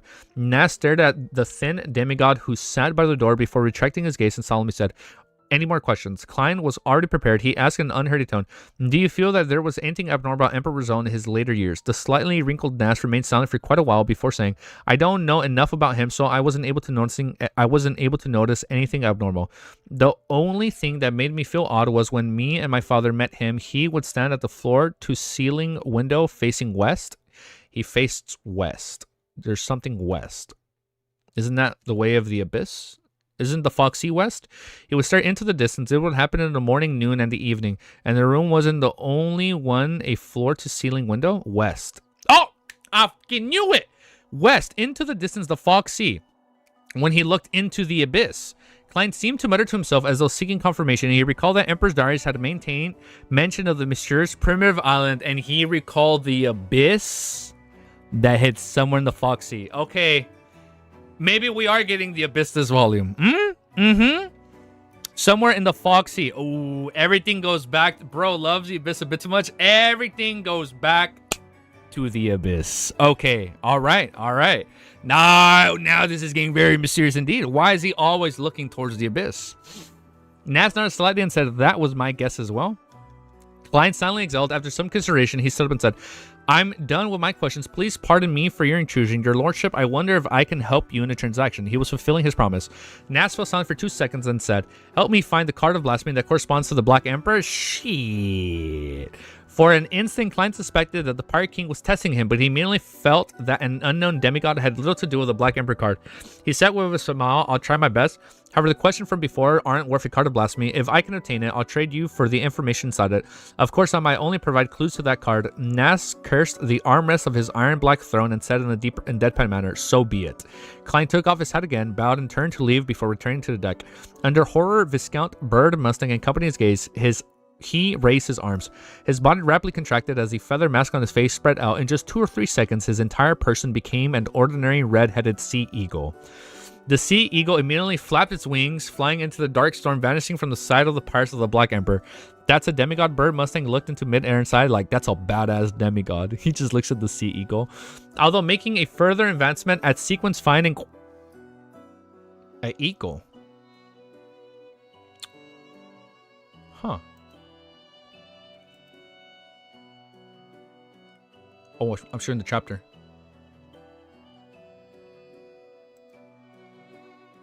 Oh. Are you telling me this is Klein right here? Look at this. The sea eagle was in our face the entire time in the season 1 artwork. Look at that. I understood that reference. I feel like you guys probably understood that reference as well. Look at that. Look at that. The more you know. All right, let's keep reading. Although making a further advancement, Sequence 5 increased the inclination towards madness and a loss of control. Freedom. A loss of control. Amen, brother. Although making a further advancement, the Sequence 5 increased the inclination towards the madness and the loss of control, making it highly possible for Beyonders to fail their advancement. The title of being a demigod remained attractive. Attractive, indeed. As long as one subconsciously took a step, they could attain godhood, allowing their life to undergo a fundamental change. Be it in terms of lifespan or powers, it far exceeds that of humans, allowing them to reign above all. Under the liner, Klein abandoned his control over the red-headed sea eagle, allowing it to plunge into the sea to be fish food without anyone seeing it. And at this moment, the passengers on board felt high-strung because the Black Emperor was about to approach. Oh. And what sound does a bird make? Caw-caw? In fact, this should have happened a few minutes ago. This reminds me of some Attack on Titan stuff. If you guys have read Attack on Titan, you know what I'm talking about, but that's kind of funny. Everybody becomes a bird at the end, huh? In fact, this should have happened a few minutes ago, but for some reason, the Black Emperor had ignored the liner and headed forward. Yet the liner didn't use the opportunity to escape, and it instead circled around the Black Emperor, maintaining a few hundred meters from it. This bizarre situation continued for a while before it finally ended, leaving dozens of meters between the two ships. The Black Emperor passed... Are we recording? Yes, we are recording. Wait, I understood that reference. Oh, were you guys making a Caw-Caw TV reference? Oh, that's funny. This bizarre situation continued for a while before it finally ended, leaving dozens of meters between the two ships. The Black Emperor passed the liner and steered into the stormy night without returning. The passengers and crew watched blankly and realized that the reality of the situation only a few minutes later. The Black Emperor was gone. It hadn't attempted to plunder them. A number of passengers cheered while the others had tears steam down their faces. A few collapsed to the ground and relaxed. Only a few maintained their lucidity, feeling puzzled as to everything that had happened. However, they were unable to find an answer that agreed with the situation at hand. All they could do was console themselves. The Black Emperors must have completed a plunder already. Since this is a liner and not a cargo ship, it didn't catch its eyes. At the euphoria spread across the ship, Klein, donning the appearance of Dwayne Dantes, cast his gaze to the north. Compared to the King of the Five Seas Nash, who had only met Rizal a few times, there was another person who knew Emperor Rizal even better, Queen Mystic Bernadette. Now we gotta go talk to her. Being an equal peer to Nash, she had recently been in Backland. After returning to Backland, I'll get Admiral Stars to contact Queen Mystic and try to meet her as soon as possible. Klein retracted his gaze, drew the curtains, and went to bed. In the roasted archipelago waters on the future, Admiral Stars Katlia finally received a letter from Queen Mystic Bernadette. She had no idea where the invisible messenger arrived, but this didn't stop her from infusing her joy. Tearing open the envelope and spreading open the letter, Katlia eagerly read the first line below before the salutation. That's indeed Seal's descendant. Indeed, Seal's descendant. That artisan is really Emperor Rizal's direct descendant. Okay, so it is confirmed. Yes, yes, yes. I can't allow him to mix with the believers. We knew this, but now it's like we're double downing again. Like, yes, this is a fact. I can't allow him to mix with the believers of the primordial moon. I have to bring him on board of the future. As Katlia thought, she nodded indiscriminately. After making up her mind, she thought of the artisan Seal's characteristic and morals that only spelled trouble. She felt that she had the responsibility and duty to discipline him. Amidst her deliberation, she walked to the window of the captain's cabin and cast her gaze outside. After some searching, her gaze fell onto the shipboard where Frank Lee was munching on mushrooms. Frank, Katlia shouted out with her normal tone. Frank, who had his sleeves rolled up, snapped out of his thought. Captain, is there something? Katlia and seriously, I'll get an assistant for your experiments. Frank was taken aback before he revealed a pure smile. All right, wait. I'll get you an assistant for your experiments? Are we making Seal Frank's assistant? What the fuck? Is Frank's new assistant Seal?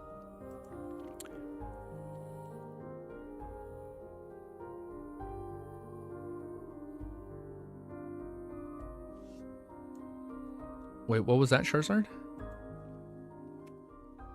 28 seconds. Wait. A new angel? We're getting a new angel? Wait. Walk it back. Wait. A new angel? Oh, okay, I'm stupid. It's not a king of angel, but just like a new angel. Okay, let's keep reading. Let's update this. 973. It's called New Angel. Oh, we're talking about... Okay, we're still on the ship. No, Charizard, they're referencing the bird. Because the sound the bird makes. Yeah.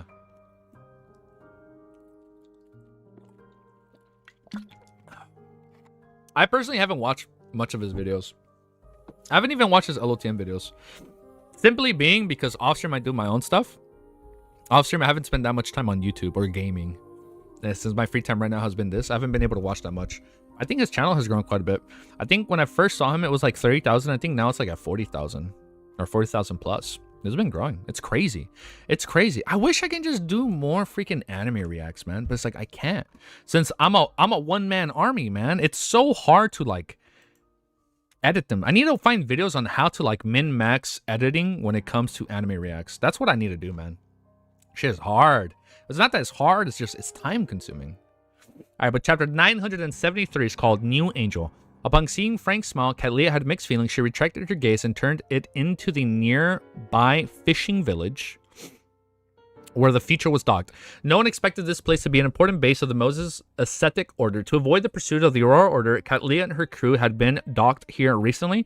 She wasn't in a rush to set sail, but wasn't prepared to go ashore. She planned on using the equipment in the fishing village to make contact with her subordinates, who was monitoring artisan Sealf and Bayam. Through that, she can confirm the situation and make plans. Only with this in place could the future set sail again. Headed for the captain of Rocha Archipelago, Bayam, that was several days ago. In the backland, the sky brightened, especially early in July, but the overall temperature wasn't considered hot. It didn't even exceed 30 degrees Celsius. Elman wore a top hat to shelter him from the sunlight that penetrated the clouds as he disembarked a carriage and walked over in the harbor's church. Looking over, he saw the mountain-like Father Trotsky, who wore a brown priest robe and a clergyman's bonnet. He was standing in front of the scarlet emblem of life, preaching to the few believers that came to pray in the morning. Emlyn didn't take a second look as he walked straight to the back of the cathedral. He arrived in a room that he called his, and he familiarly changed it into the priest robes. Frank Lee is getting a new assistant. Yeah, it's a new guinea pig. I'm scared. I'm scared for him, dude. As he whipped the candle stand, he walked for the believers to leave. About 20 minutes later, he finally found an opportunity to sit beside Bishop Petrosky and mutter to himself while looking at the sacred emblem of life. Father, I have a question I would like to consult you about. The thin brown, light, blue-eyed Bishop Petrosky with some clear wrinkles replied with a smile, "Go ahead." Emlyn held his breath and verbalized the words as he had been thinking over the entire night. If, and I'm saying if, there's a distant relative who fools you, making you and your friend fall into danger and almost lose your life, at this matter isn't suitable in the court, how would you punish him? Despite sitting down, Trotsky remained like a hill. He said in a deep but gentle voice, "First, you have to confirm if the relative had made a mistake due to negligence, or if he had deliberately fooled you and led you into a trap. If it's the former, you need to warn him, remind him, and teach him instead of thinking of punishing him. If it's the latter, you still need to confirm if that's the way he usually does things. If it is, then you need to eliminate him. Otherwise, he will definitely bring more harm to others, bringing harm to the innocents. By ending his life and sending him back to the land, shit, it will restart the cycle of life. It's a type of compassion and a type of purification. Putting him back in the land, return him to Earth's embrace, Father." Fuck, man. Damn. If it's the latter, you still need to confirm if it's the way he usually does things. Wow. It's a type of... I find this part crazy. It's a type of compassion and a type of purification. Elimination. Father speaks of murder in a way that's more natural, mellow, and calmer than the world. Emlyn's facial muscles twitched as he hurriedly interrupted Trotsky's reply. "No, he usually doesn't act this way. It's just that due to the various reasons, he had targeted me this once. I don't wish to kill him because of this." Just as he said that, Emlyn froze. He had apparently most likely just expressed the fact that he was the victim, expressing that his matter was a sanguine internal matter. Trotsky turned to look at him and revealed a smile. "Not bad. You already understand how precious life is." Emlyn forced a smile. Oh no. 973? Does shit go down? Chapter number? Oh yeah, 973. Then how should he be punished? Let's click on this. Then how should he be punished? Trotsky looked at the sacred emblem of life in front of him. "I do not advocate appealing to violence. You can bring him here and have him listen to my preachings and reading the Bible. He would understand the value of life and experience the compassion of the Earth Mother. He will serve to redeem his sins." "Isn't this what I experienced?" "Yeah, we should bring him here." Emlyn was taken aback before realizing that this method was in line with his intentions. Oh, we're gonna have another Utroski believer. This neither caused Ernie's Boyer's death, nor was it comparable to simply beating him up and demanding compensation. More importantly, this wouldn't escalate to a conflict that would cause strife amongst the Sanguine. Of course, every method has its flaws. To Emlyn, the biggest problem was, how was he to bring Ernie Boyers to the Harvest Church? Let me skip the song, because I feel like this is going to be the battle music later. Oh, no, it's still. I'll just skip it.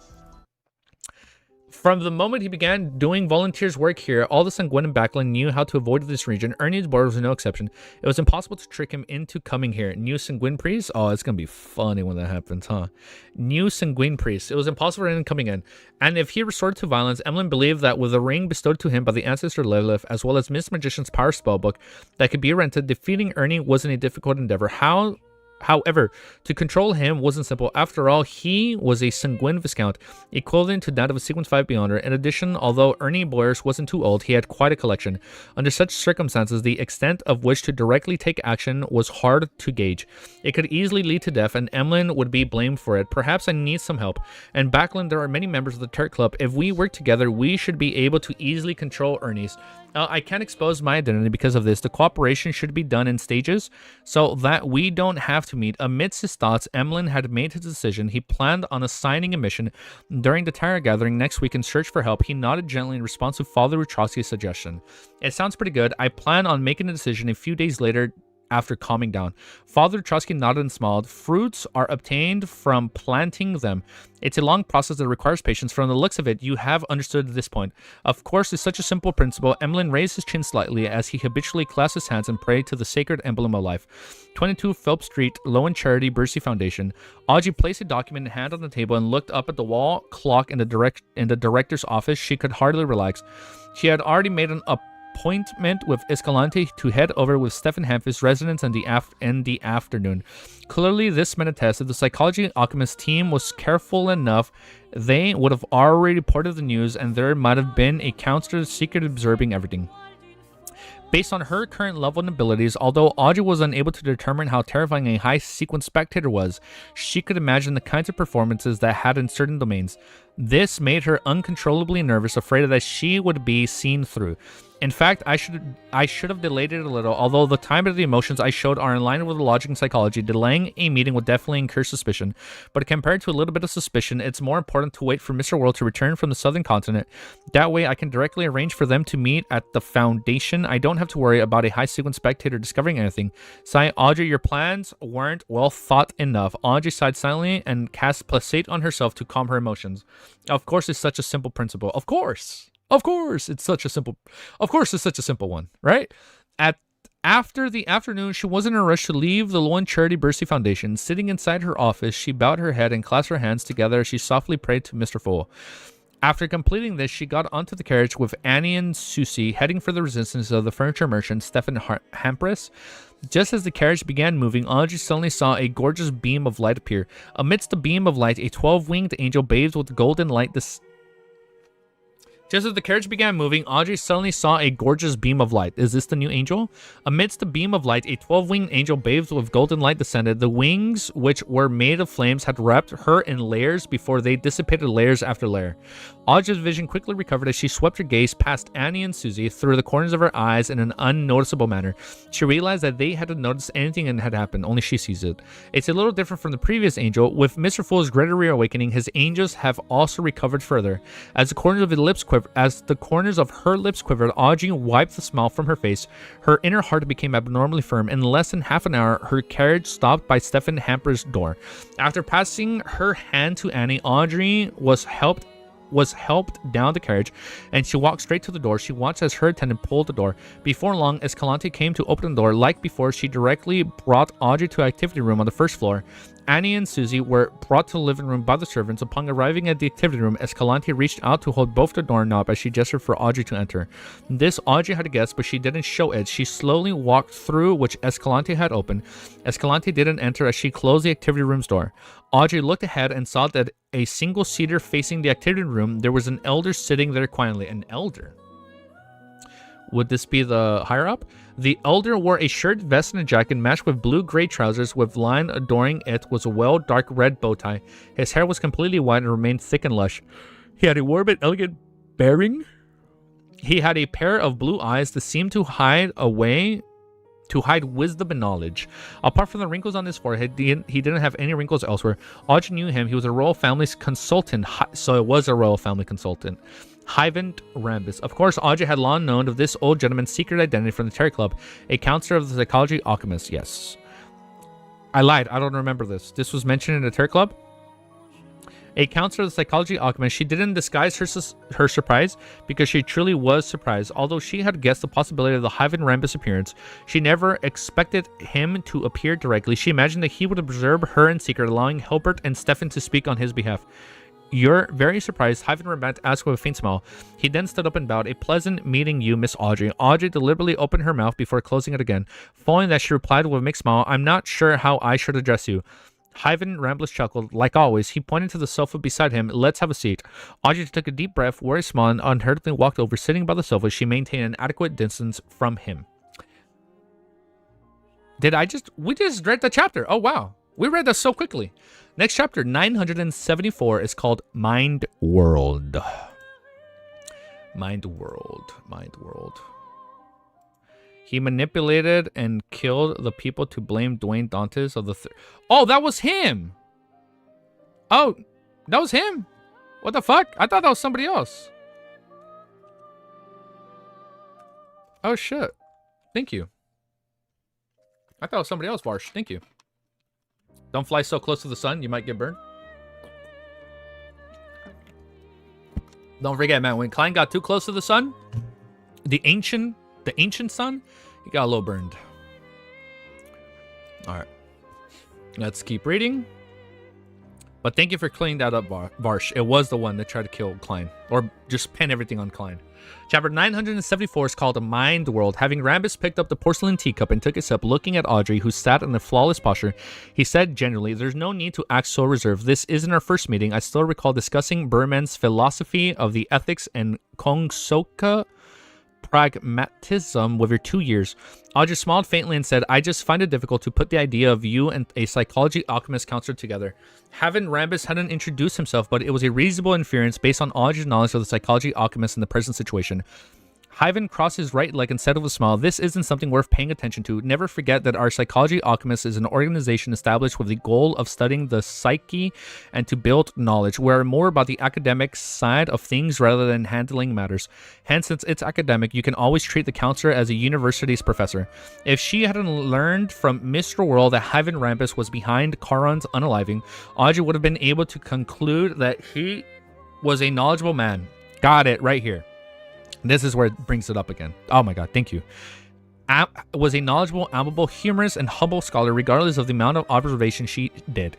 However, since she was wary, Audrey wasn't someone who would so easily believe things that appeared on the surface. As she looked at him and organized her words, she prevented herself from focusing too much on one point. She kept her thoughts lively and scattered to prevent herself from being hypnotized. At this moment, her mind suddenly turned adrift. She seemed to see the 7 pure lights that contained infinite knowledge and the dense, indescribable figures. She saw them blanking everything from high above. This is the spirituality sky. That's new. This was the spirituality sky, the reflection of the spirituality in one's mind. Okay. And beneath the spirituality sky was a deep, dark sea. Every drop of water resembled a point of light, as though they represented an imprint on each subconscious. Okay. The subconscious wonker. Okay, all right. I'm seeing the connections here. Near the sea were several islands. One of them belonged to Audrey. Her mind?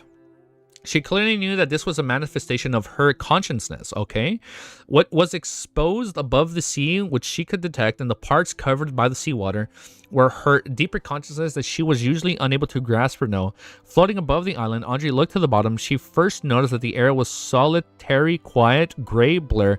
The screened out her vision, making her only capable of seeing the massive and dark black outlines of the subconscious, as well as the illusionary and rippling sea of the collective subconscious. She was unable to obtain much information from that. Audrey was puzzled as to how she had entered this strange state when she saw large swaths of gray split apart like the sea deep in the sea of subconscious at the island level. It's revealed that a stone platform had appeared at some point in time. On the platform, a figure grew up rapidly in a fashion akin to blinking, entering Audrey's field of view almost instantly. His hair was completely white, but it remained thick and lush. He wore a standard three-piece suit matched with blue-gray fog trousers with linen adoring it, as well as a dark red bow tie. This man was deep wrinkles on the forehead with none other than Hyven Rambus. Compared to the Hyven sitting on the sofa, he had appeared more sinister. He didn't wear a smile, and his head was slightly bowed. It was as though he was observing Audrey's subconscious that lay behind. In a few steps, he walked into Audrey's island of consciousness through the sea of the collective subconscious.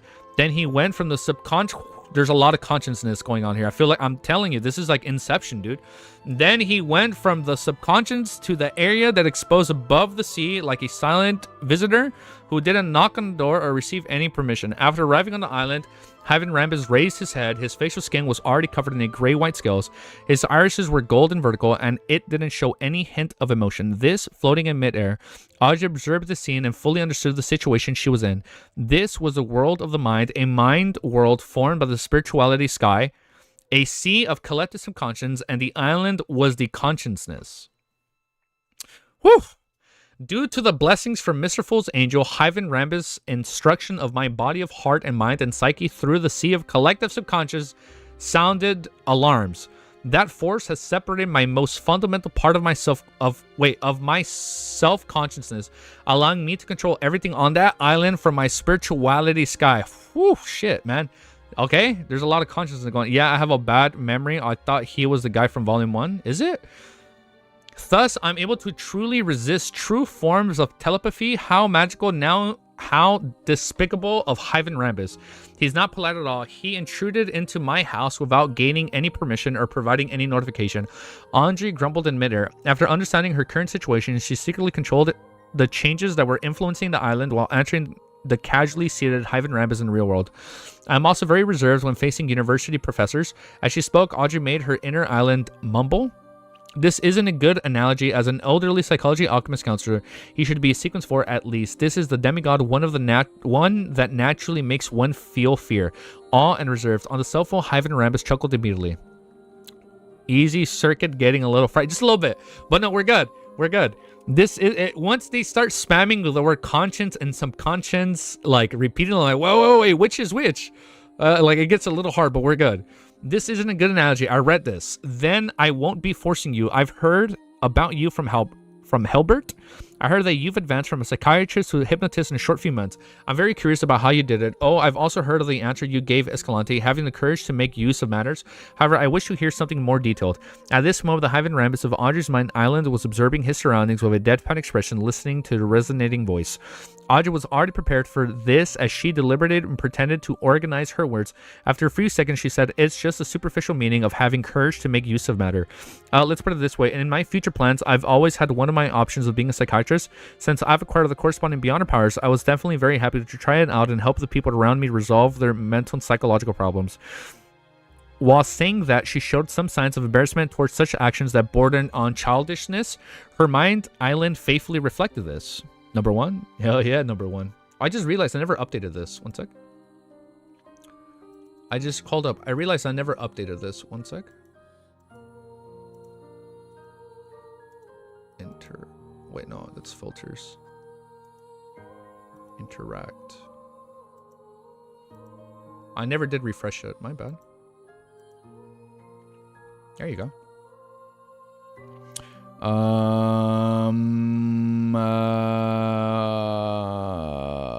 Childish.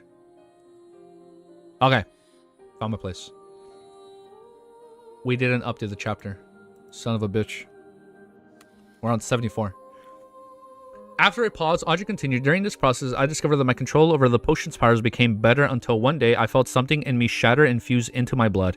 It also allowed me to vaguely see illusory stars. Mr. Rambus, what does it represent? For some reason, I finally decided to become a hypnotist from that day.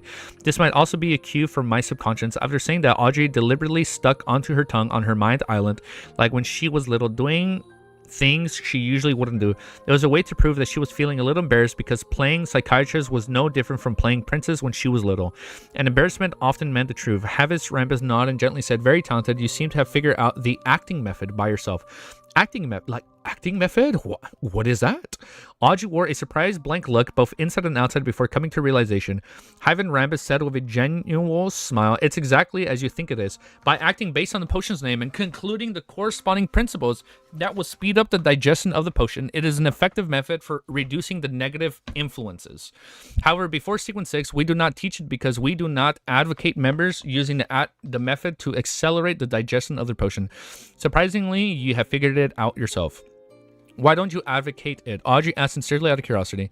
Having Rambus sigh and said, "This will make the members not be themselves. Some might even be assimilated by the remnants of the potion. To put it simply, the first 3 sequences are for one to slowly grasp their powers and get used to being extraordinary. It allows one's subconscious to be deeper, becoming clearer, and turn more mature. It aids in resisting the subsequent problems that come from the acting method." Okay? Of course, I can only give my opinion on the spectator pathway. As for the other Beyonders, I'm not too sure if they're the same. But clearly, pathways that focus on the domain of the mind would have some differences in the area of the self-consciousness. Audrey was unable to determine the veracity of Hyven Rambus' words. She felt that there was definitely some reason to it, but it was not entirely the truth. Little Sun mentioned before the one key thing to remember regarding the acting method is to remember that you are only acting. I find this more appropriate. Yes, I've been strictly abiding to it and will keep doing so in the future. Audrey, you mustn't be careless. From this moment forth, you must put more emphasis on your self-consciousness. From Mr. Fool's point of view, this must be trivial and don't require additional emphasis since it included in the statement of only acting. But to the ordinary person, perhaps it's relatively more important. As Audrey's thoughts raised, she asked, "Can you explain the acting method in more detail?" Hyven Rambus explained it to her in a relatively more detailed manner before saying, "You are indeed talented and qualified to obtain a Sequence 5 Dreamwalker potion formula. But before that, I'll give you several missions. This is out of the fairness and also a form of training for you. This is because once you achieve Sequence 5, you will be leading 2 to 3 psychological discussion groups. Your every judgment and choice will influence the future and even the lives of the members beneath you. Therefore, we mustn't allow people who deeply lack experience in handling matters to advance to Sequence 5. Understandable." Audrey didn't object to it. "What's the first mission?" Hyven Rambus said with a smile, "A simple but rather long-term mission. Every piece of feedback you provide will count towards your contributions." At this point, he sighed. The fracture between the new party and the Conservative Party is widening. The more conflict there is, the more divided the kingdom's internal politics will be, and that's where we step in and help. I wish that you can take note of the attitude of your father, Earl Hall, inform me of some news. Oh, whoa, no, we ain't gonna be no snitch. Inform me of some of his views towards the various bills and matters. Don't worry, this will not cause him any harm. We only wish to mend the fractures. Okay, that's good. Okay, that's good so far. His final statement was in fact not supported by logic. It was solely a promise. But with Hyven Rambus raising his right hand to the temples while on Audrey's mind eyelid, Audrey felt that he said was very reasonable and deeply related.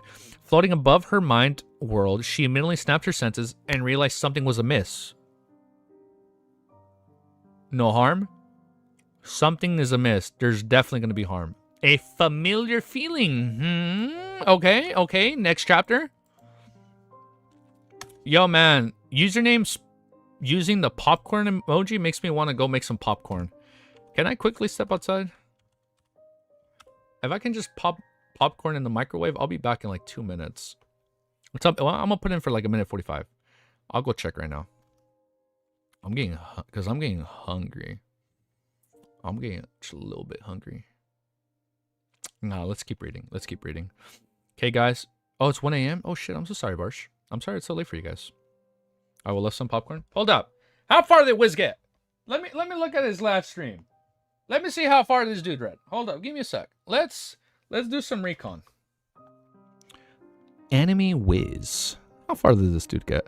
Guy had no idea she was a subordinate of the Fool. How far did he read? This was 2 days ago? 1 day. He read to 1069? Okay. 1062 to 69. Okay. All right. Okay. We're less than 100 chapters behind. Fuck yeah. 1075? Fuck yeah. He read till 1069. Ooh, we're making good progress. What's up, Hope? Welcome back. Welcome back. We are less than 100 chapters behind Wiz. Hell yeah. Bye, Ama. Watch video later. Oh, you're gonna watch the video later? No, it's all good, bro. Don't worry. We'll have it up right away. And that's the one thing I've noticed. Whenever I do the Dunkwood Reacts, I try and keep only the episode up for one day, for 24 hours.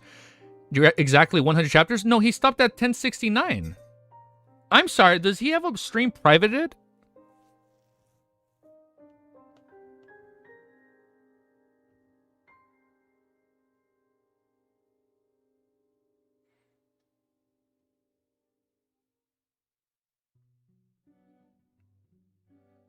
Tencent live stream is members only for 2 days. Son of a bitch. Son of a bitch. Oh, he has a, why don't I don't see a members tab on his thing? Does he not have a members tab? Oh, he has a Sung Ji Woo explain video. Hell yeah. Where does he have his members only part? I don't see the members tab, at least on my end. Huh.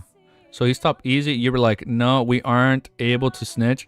Then 2 seconds later, you were fooled and said, oh, that doesn't sound bad.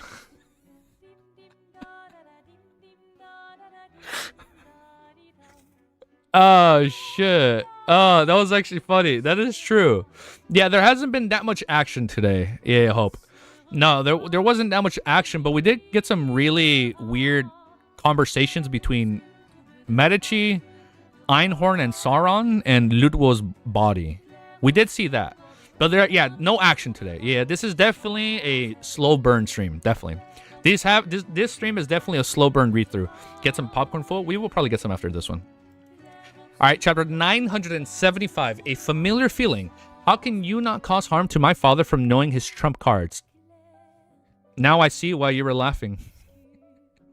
Now I see why you were laughing, Charizard. That was a funny comment. Like, oh, it's not a bad choice. Oh, wait. How can you not cause harm to my father from knowing his trump cards? This would bring about negative impacts to matters that he's trying to push for object to.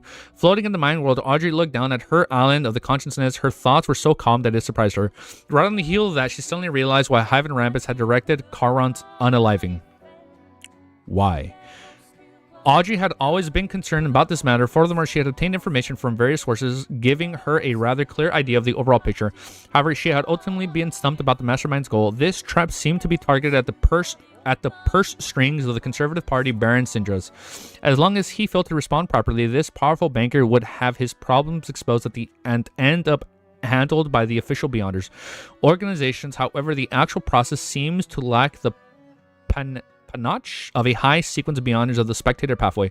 It was especially so when Dwayne Dantes reacted unexpectedly, causing the plan to immediately be foiled, yet there wasn't any mending of the plan. As the rather senior spectator, Audrey had long noticed the incongruity within this matter. However, it was only after hearing Hyven Rambus' words today that she realized the core of the matter. Hyven Rambus didn't care if he successfully taken down Baron Syndras and he had already accomplished his goals. It was just as he said, the new party and Conservative Party were fractured. Although Hyven Rambus claimed to be trying to mend it, his true goal was to deepen the cracks and cause them to completely fall out of each other.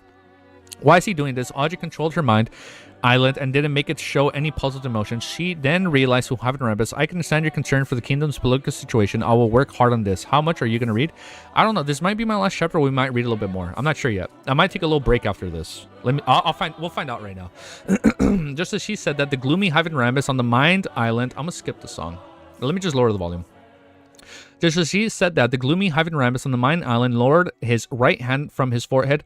Hyven Rambus, who was sitting on the sofa in the real world, said with a gladdened smile, "You are indeed a young noble lady filled with compassion." With that said, the old gentleman lowered his right leg, which was covered by grayish blue trousers with linen patterns.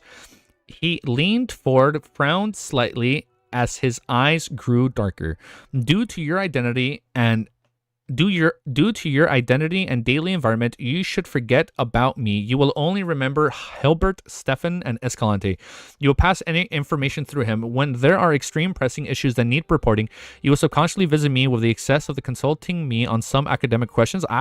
We should stay away from this guy. When you enter my room, your lost memories will recover. As Hyven Rambus said those words, the hymn on Audrey's Mind Island opened his mouth and repeated the words, "A rock took form and quickly plunged into the ground, sinking into the subconscious. At that moment, Audrey felt as though she had disassociated into two entities. One was a result of the mind island. She could no longer remember the appearance or the name of the elder in front of her. She only knew that she had come to Stephen Hamper's residence and met a psychology alchemist counselor where she had received the approbation of the acting method. I feel like when she goes to a Tarot Club meeting, she'll be able to get all her lost memories. Just like Derek got his lost memories when he was stuck in a time loop, she'll get her memories back. And received a new mission. Another her floated beneath the spirituality sky, acutely aware of everything that had happened. However, there wasn't much emotional changes. It was much more optimistic than gloomy. Audrey was certain that one in midair was her true self-consciousness. There, she didn't feel confounded with her as a true self. She controlled her other self and got up in the muddle. Yes, sir. After answering her, she rapidly straightened her body, and like a puppet who was being controlled by invisible strings, she walked to the door and left. The fuck? I don't like where this is going. At the instant she closed the door, that her mind of the world sky and her corresponding to the island consciousness fused as one. They were no longer different, so they're back to normal. The two entities with certain memory discrepancies instantly fused together, giving Audrey a few seconds of confusion. However, with plenty of experience in treating people and hypnotizing others, she very quickly, skillfully identified the differences. She then reconstructed every detail from before. Okay, so she remembered everything. So she did it all on her own. What powerful mind reading and hypnosis. He directly entered my body of heart and mind and even my soul to exert influence via the seal of the collective subconscious. Although Audrey had the blessings of the full angel, she felt that her recollections were like viewing old photographs. They were yellow and faded as though they were matters of happening years ago. I'll be able to do the same in the future. The blessings of Mr. Fool's angel is really impressive, huh? I'll only inform you of Father's take on unimportant matters. As Audrey mind whirled, her mood turned for the better. Whoosh. The steam locomotive spewed out copious amounts of smoke, dragged into carriages as it chuckled into backland. Why am I losing my voice? After traveling for days, Klein had finally returned to this capital of the capitals. As Dwayne Dantes, Klein wore a top hat and a formal suit while holding a golden inland cane. He slowly left the first island cabin and firmly stood on the platform. Behind him was a man with mixed blood. He was about 1.75 meters tall and he carried two luggages. He was none other than the marionette Enzo. Of course, this winner had already changed his name to Enuni, which sounded more in line with Southern Continent traditions. In the future, he would be the go-to person to establish contact with the Southern Continent's clientele for the upstart tycoon and arms dealer Dwayne Dantes. Upstart tycoon arms dealer Dwayne Dantes. The non-crucial business would be handled by him without needing Dwayne Dantes to personally head to the east and west Ballum. Of course, this was simply disguised. In fact, Klein would be the one making the trip. He had decided to send believers to the west Ballum with the name of the sea god Calvatua and get him to represent himself. I'll lower the volume down a bit. To get him to represent himself to complete some small-scale deals. After all, the Nitz was the infamous part over the 5 seas with a bounty exceeding 10,000 pounds. Furthermore, he had close ties with German Sparrow, and it easily incurred suspicions if he kept helping Dwayne Dantes. After leaving the station, Klein rode a carriage and returned to 160 Buckland Street. It was already dark by then. The street lamps on both sides of the street had already lit up. Likewise for Dwayne Dantes' residence, butler Walter and housekeeper Tangia led the mail and mail servants as well as the gardeners of the coachmen out. They stood on both sides to welcome their employer back. After he arrived in Desi Bay and brought the train tickets, Klein had sent a telegram back to Backland informing his butler when he was returning. However, he had instructed him not to send the coachman to pick him up at the station. After all, this was an era when steam locomotives were often delayed.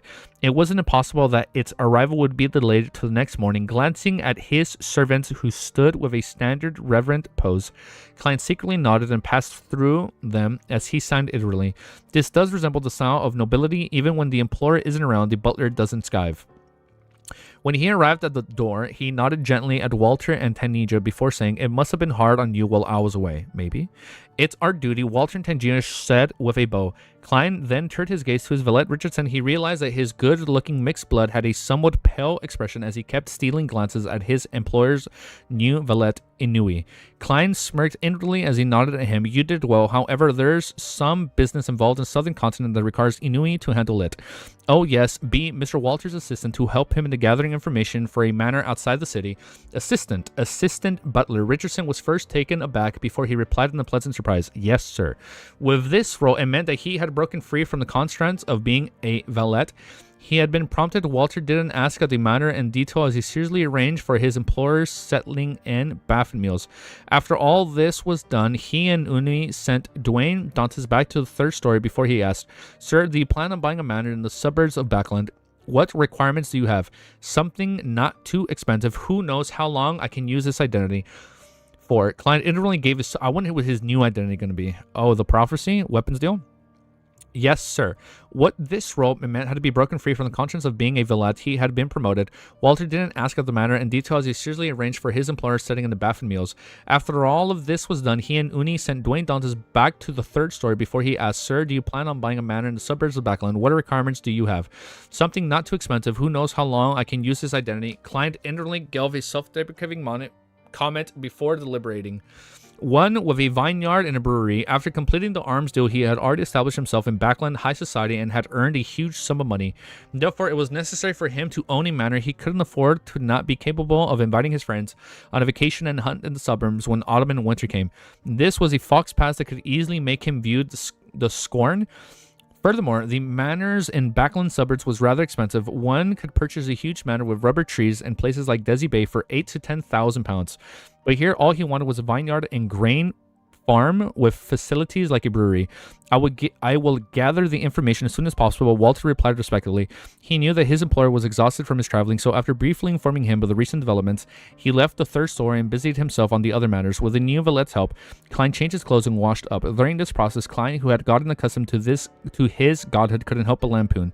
"If it wasn't because of his marionette, cannot be more than 1,000 meters from me, would I have changed valets? Despite being a tycoon, I still have to serve myself." Sigh. Easy time loop moment. Yeah, we did. We did go back up. Amidst his sighs, he dismissed Winter Uni and the adjoining room and walked to the window. He looked at the lamp-lit backland, which resembled the stars, as he allowed his thoughts to wander. Next, my goal is MI9 Deputy Director Brigadier General Cones Kilgore. As for the captain of the Royal Guard, Viscount Stratford, I can leave him to the demoness Trissy. She has vanished from quite some time, so we need to recruit her. So we know what's the deal. I wonder what he has been Wizzy? Did I say Wizzy? I wonder what he has been busy with. I wonder if she has come up with a way to approach the Viscount. I had previously informed her that I have no other matters to tend to and wasn't free via the method she gave me. I'll later have to confirm that I'm free now and can continue our previous cooperation effort, which is why we recruit her to the Terror Club. After a while, Klein reined in her thoughts and got into bed, and then she becomes she gets the lover card of the lover. With the help of cognition, he fell deep asleep. After an unknown period of time, he suddenly opened his eyes and sensed that something had entered 160 Buckland Street. Here it comes again. Klein couldn't help but raise his hand to rub his temples. On the first day of returning to Backland, he had been awakened in the middle of the night. Oh, his butler. All right, hold up. Let me pause. This might be our last chapter. I think I'm gonna end it here, so I can eat a little bit. I might come back and I might just play Liza P for like a good hour. Oh, I don't know yet. Either I spend time with the missus, I play for an hour. Either I spend time with my missus first, and then I play for an hour, and hopefully read more before the episode drops, or I just play for an hour and then read. We'll see what happens. Ouroboros looped, bro. We did. We got a little loop. I think, you know what? I think I should end it just right now. Just because I also noticed I lost my voice a little bit. Shit, hopefully I can upload this episode right away.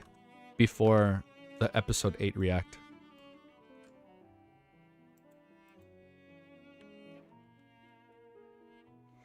Or you can lock in and finish volume 5 in one go. Thought?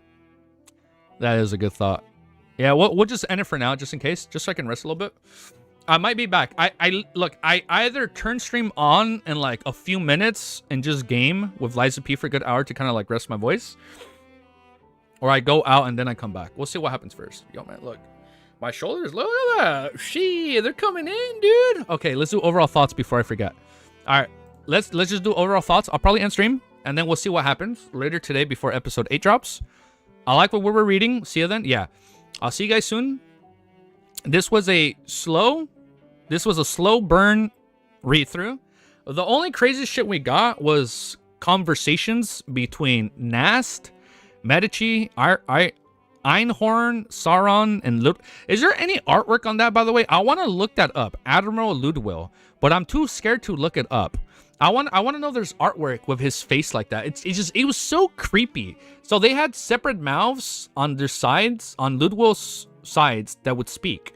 Like one would be like Einhorn Sauron, and like the other would be freaking Medici. So creepy. And then all three of them had like control over Ludwil. That's so trippy. Like they fuse together, but then they can still like innately talk separately or whatever. That's trippy, man. All right, but we'll leave it there. This was a slow burn read through. But I know it's going to be a banger volume because it only goes higher from here. Hopefully it doesn't get sad, but we'll see what happens. All right, you guys have a beautiful, amazing day or night, wherever you live. And we should hopefully be back before episode 8 drops. All right, peace, and have a beautiful day. Later, guys.